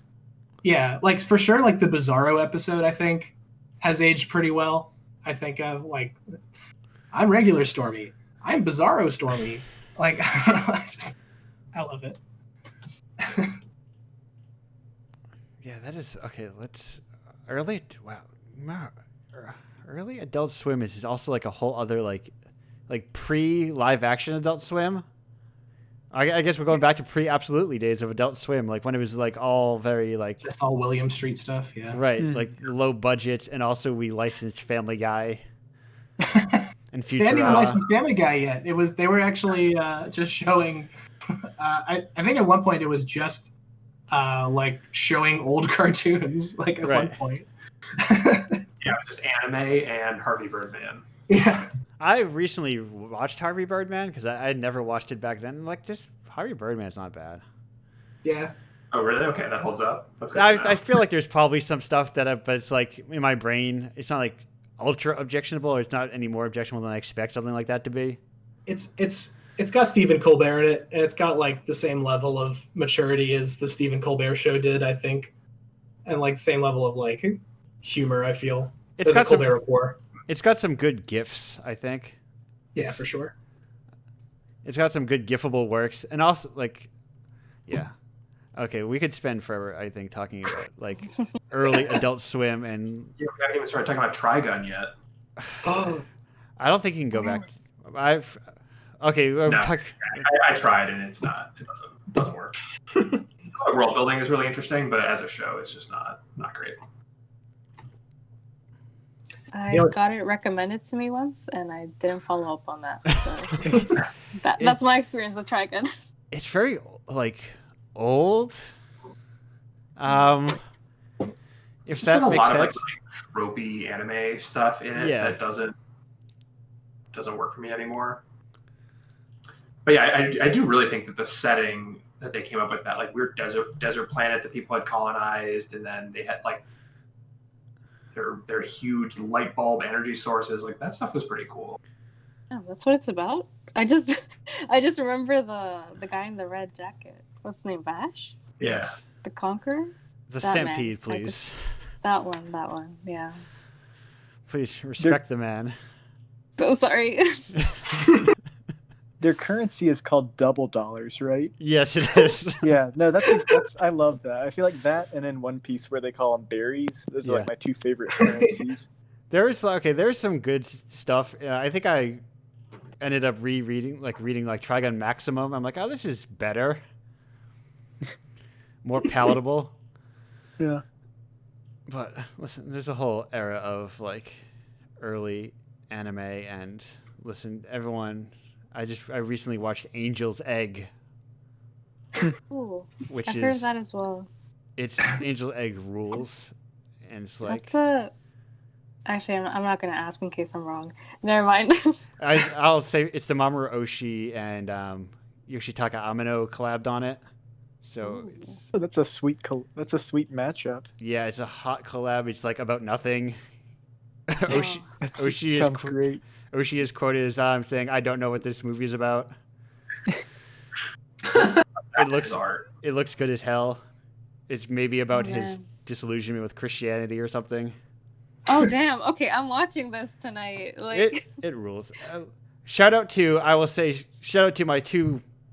my favorite show that helped inspire Indiepocalypse Radio, of the Ambiguity program on Sunday nights. It's good.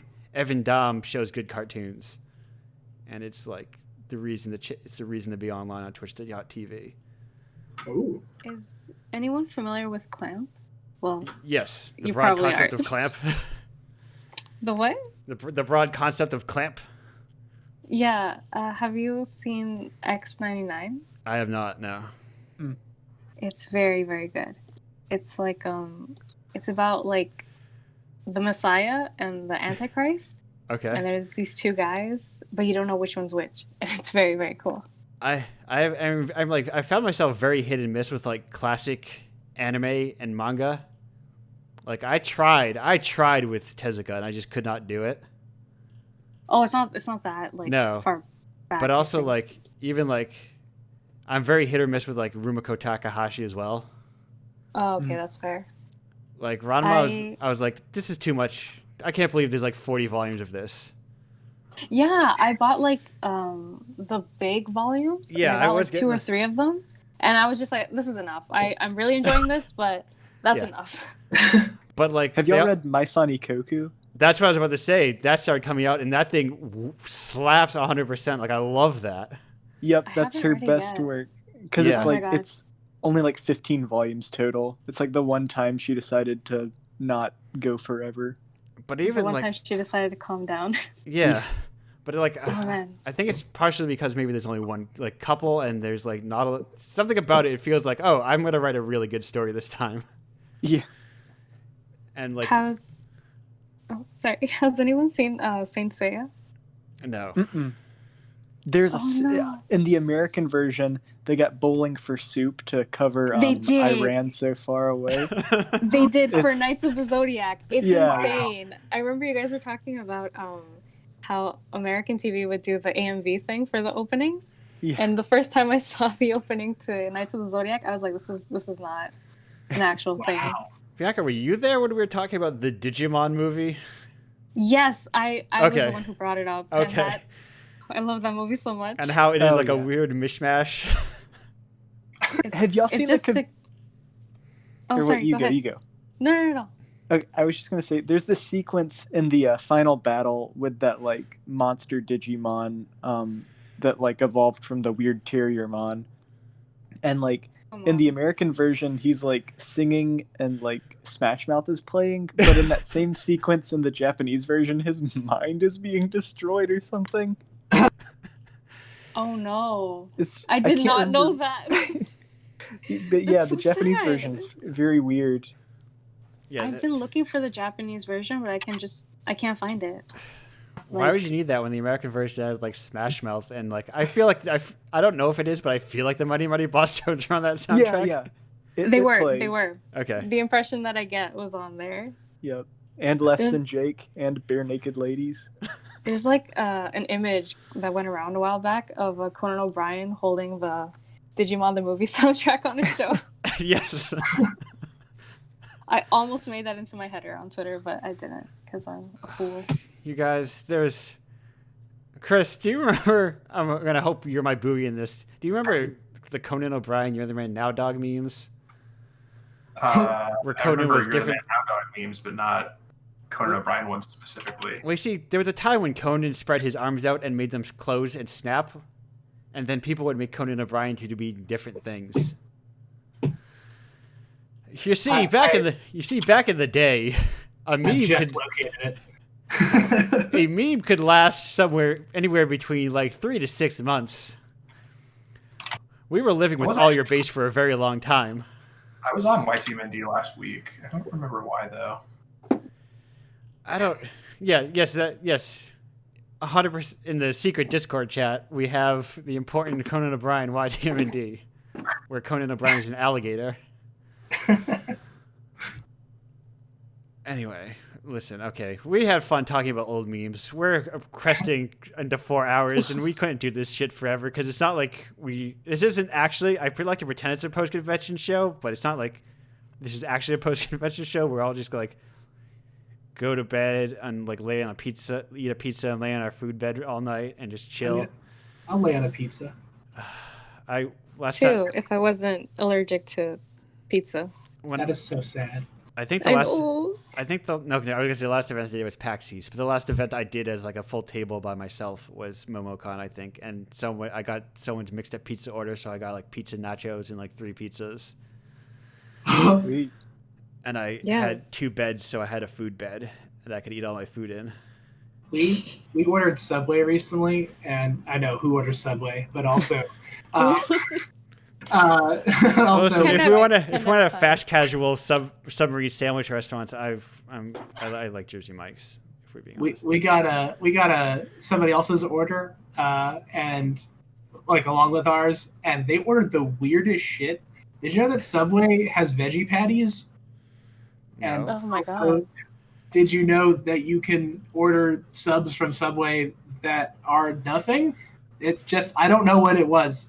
We've also got things from in the past that was like a deconstructed burger from McDonald's. Like literally everything in the burger, but in separate containers. This is literally like a Big Grande sketch. This is literally an episode of a Big Grande podcast where somebody did that.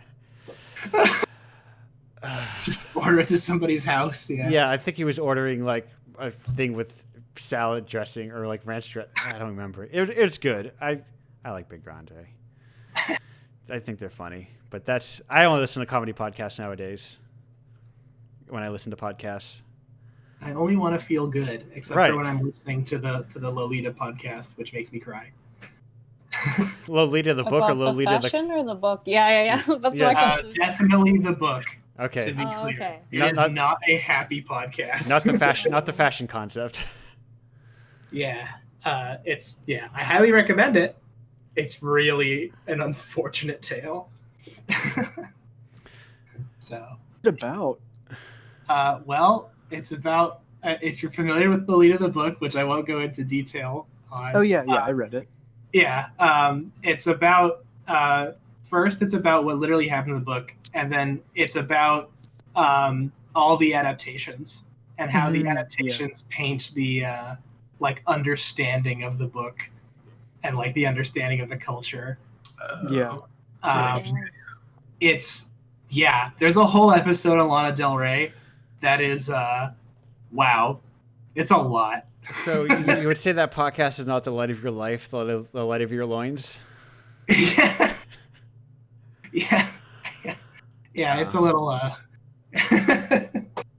yeah, it's just a lot. I do recommend it. It's a really well put together. It's like Serial. I listen to it like I listen to Serial, Okay. where it's like a very tragic tale with occasional lighthearted bits that are like, what the fuck? So Okay. So you got me sidetracked. I was trying to close the show. What are you doing? I'm sorry. The idea that we've been here for a while and then we're going to close the show. I will say that semi-related, because this is the only place where I'm going to get it out. When I was playing through Dragon Quest, I found a book about enchantments on the thing. It was a joke that said it was like a book about slanting and enchanting, and then I made a joke about the next quest objective being on Avery Island, and it didn't do numbers, and I think it was a good joke. And I just wanted to get that out because we were talking about the old NMH earlier, It's a pretty good joke. Thank you. I also did one about I get mad because I do niche jokes, and I'm like, this is very funny to me. I have one sitting in my drafts about you're buying a CRT and a net your rose and throwing your computer out the window because you want to make real games. You want to make a Nana Onsha game, and I'll post it eventually, but I'm like, I think it's funny, but also like, who is this joke for besides me? Anyway, like alienating people on Twitter. I think that's the idea. I like to just reserve those for like 2 or 3 a.m. because then Right. like you can just blame it on the time. Right. Twitter, you have to understand. You know what a Net Your Rose or CRT is, and you are intimately familiar with the LCD Sound System song "Losing My Edge," right? You know who Nana Onsha is, right? Fuck. And also, it's like ultra pretentious only because of its referential. Anyway, we're closing the show. We're getting the plugs. Fisher, we're going to. Oh no, I'm usually we go around the corner, but I'm usually in the top left. I'm in the bottom this time. Bianca, what have you got to plug? Well, you just reminded me of Jesus Christ Superstar, and I think that's a great movie and musical, and you should definitely watch it. Okay. You should go to my itch profile. What's my name? Cryo Cannon. Yes. And I'm also Cryo Cannon on Twitter. Perfect. Thank you. Fisher, what have you got to plug? Go follow Sunday Month and support Paparazzi when it comes out. Paparazzi. Paparazzi. Gonna say P-P-E-R-A-Z-Z-I. Gonna say that a couple times because I feel like it could be easily misheard. Paparazzi. Yes. The dog one. The dog one. People love dogs. Are they getting that hot? Are they getting that hot? You can pet the dog heat. It is literally the first thing you learn to do in the game. Perfect. Gotta get that Twitter heat. Is that Twitter account like monetized by a rich kid like the other dog rating meme Twitter account? The pet the dog? That's Yeah. Tristan Cooper, isn't it? That's like a former College Humor person. Okay. I Chris, what have you got to plug? Play Jet the Far Shore when it comes out later this year. You could also follow me on Twitter at Dinosaurs. With a lot of S's. How many S's? 7 on Twitter, 8 on Insta. Yes. Got to keep the brand consistent. Yeah, it's got to make it really easy for everybody. Was Dinosaurs with 7 S's taken on Instagram? Yeah, by an account with no posts. It is infuriating, but this is life in the future. They saw your Twitter clout. They saw when clout was still around. They saw your clout score. Yeah, they're just the person to try and make money or something. Yeah, they want to snatch it up real quick. Also, for people who are in the New England-ish area, you can follow at Boston Indies on Twitter, and we do a show called Bit Show on Thursdays. Sometimes where we talk to developers. And honestly, support anyone. I think should do that too. When you're all around, support all your various local scenes. Oh yeah, find your local game scene and support it. At one point, friend of the show, Michael Clamorous over in Michigan, who does like Michigan stuff, suggested I do a he even does like a locally sourced bundle every month of like Michigan developers. I can confidently say is directly inspired by Indiepocalypse, but he suggested that I Sufjan style do a special issue of every state in the country. Ooh. That'd be pretty sick. Which means I will do Illinois and then give up. Yeah, that's gonna be tough. Do Michigan and or Michigan and Illinois? Were those the two he did? He did too, yeah. What's the one with the picture of the swan on it? Was that Michigan? Yeah. I can't remember. I don't know states. Yeah. So, and then everyone will. Yeah. I mean, one of these days I would love to actually do that and fucking show Sufjan how it's done. Actually, it might be better is like 50 countries. Yeah.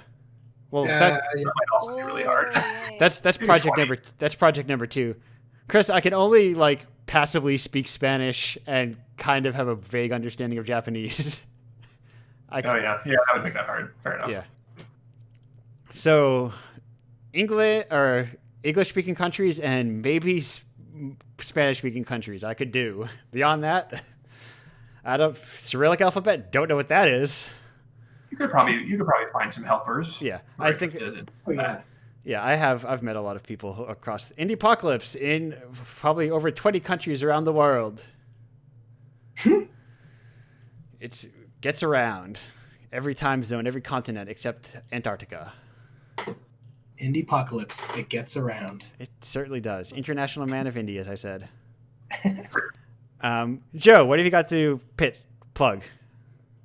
Sprite and the Gardener, Rhea Brago, and Joe Witt out May 4th, 2021. Perfect. Pre-order it, buy it, watch the Digimon movie for free on YouTube. Great. Go, hey, I do like that Kids in America song. Yeah. It's so good. It is. It's great. Good movie. And go, hey, that's pretty much it. You go, why does this movie feel so much like Summer Wars? Or one section of this weirdly cut together movie. Yeah. Let's go back to that era of anime where it's all weirdly sliced up for the American audience. Yeah, like isn't that what they did with Macross or what we call Robotech? Yeah, I think that is an odd. I met some. I know some Gundam people that I met at TCAF, and I follow them and I see Gundam drama. Yeah. Anyway, I will have to say, Indiepocalypse.com, buy Indiepocalypse. Buy issue 4 that most of these people are in. Chris, you're in issue 13. But Zinesters don't get cuts of the money. Sorry, Zinesters. They don't get royalties. I can only spread this low amount of money so thin. Buy Indiepocalypse. If you want to submit your games, go to indiepocalypse.com/submit. If you want to put stuff in the zine, like reviews or comics or other bullshit that would fit into a zine, indiepocalypse.com/zine. Indiepocalypse.com/Patreon. Subscribe. Indiepocalypse.com/radio. Go to here if you're already here, but subscribe. Hey, did you know I'm an affiliate now? I've been doing this long enough that I have the affiliate status. So you can give me your Amazon bucks, which are no longer going to be your Bezos bucks. So people are going to have to call them something else. I forget who your gassy fucking cash. Your gassy cashy. Is that guy's last name? Is that new guy's last name? What's the new CEO of Amazon's last name? Is it Gassy? I'm working on it. Okay. Jesse? Jassy? Okay, Andy Jassy. So it's your Jassy Cashy. I'm officially calling you right now. That's a new name for it. Bezo Bucks are dead. Long live Jassy Cashy. Give me your Prime subscription. What am I gonna do with that money? Fuck if I know. Pay all these people. Indiepocalypse loses money. That's it. Go out there, have a good time. I'll be back next Saturday with more people. I'm gonna go to the goodbye, everyone. Everyone say goodbye while I get ready to transition over. Bye. Bye. Bye.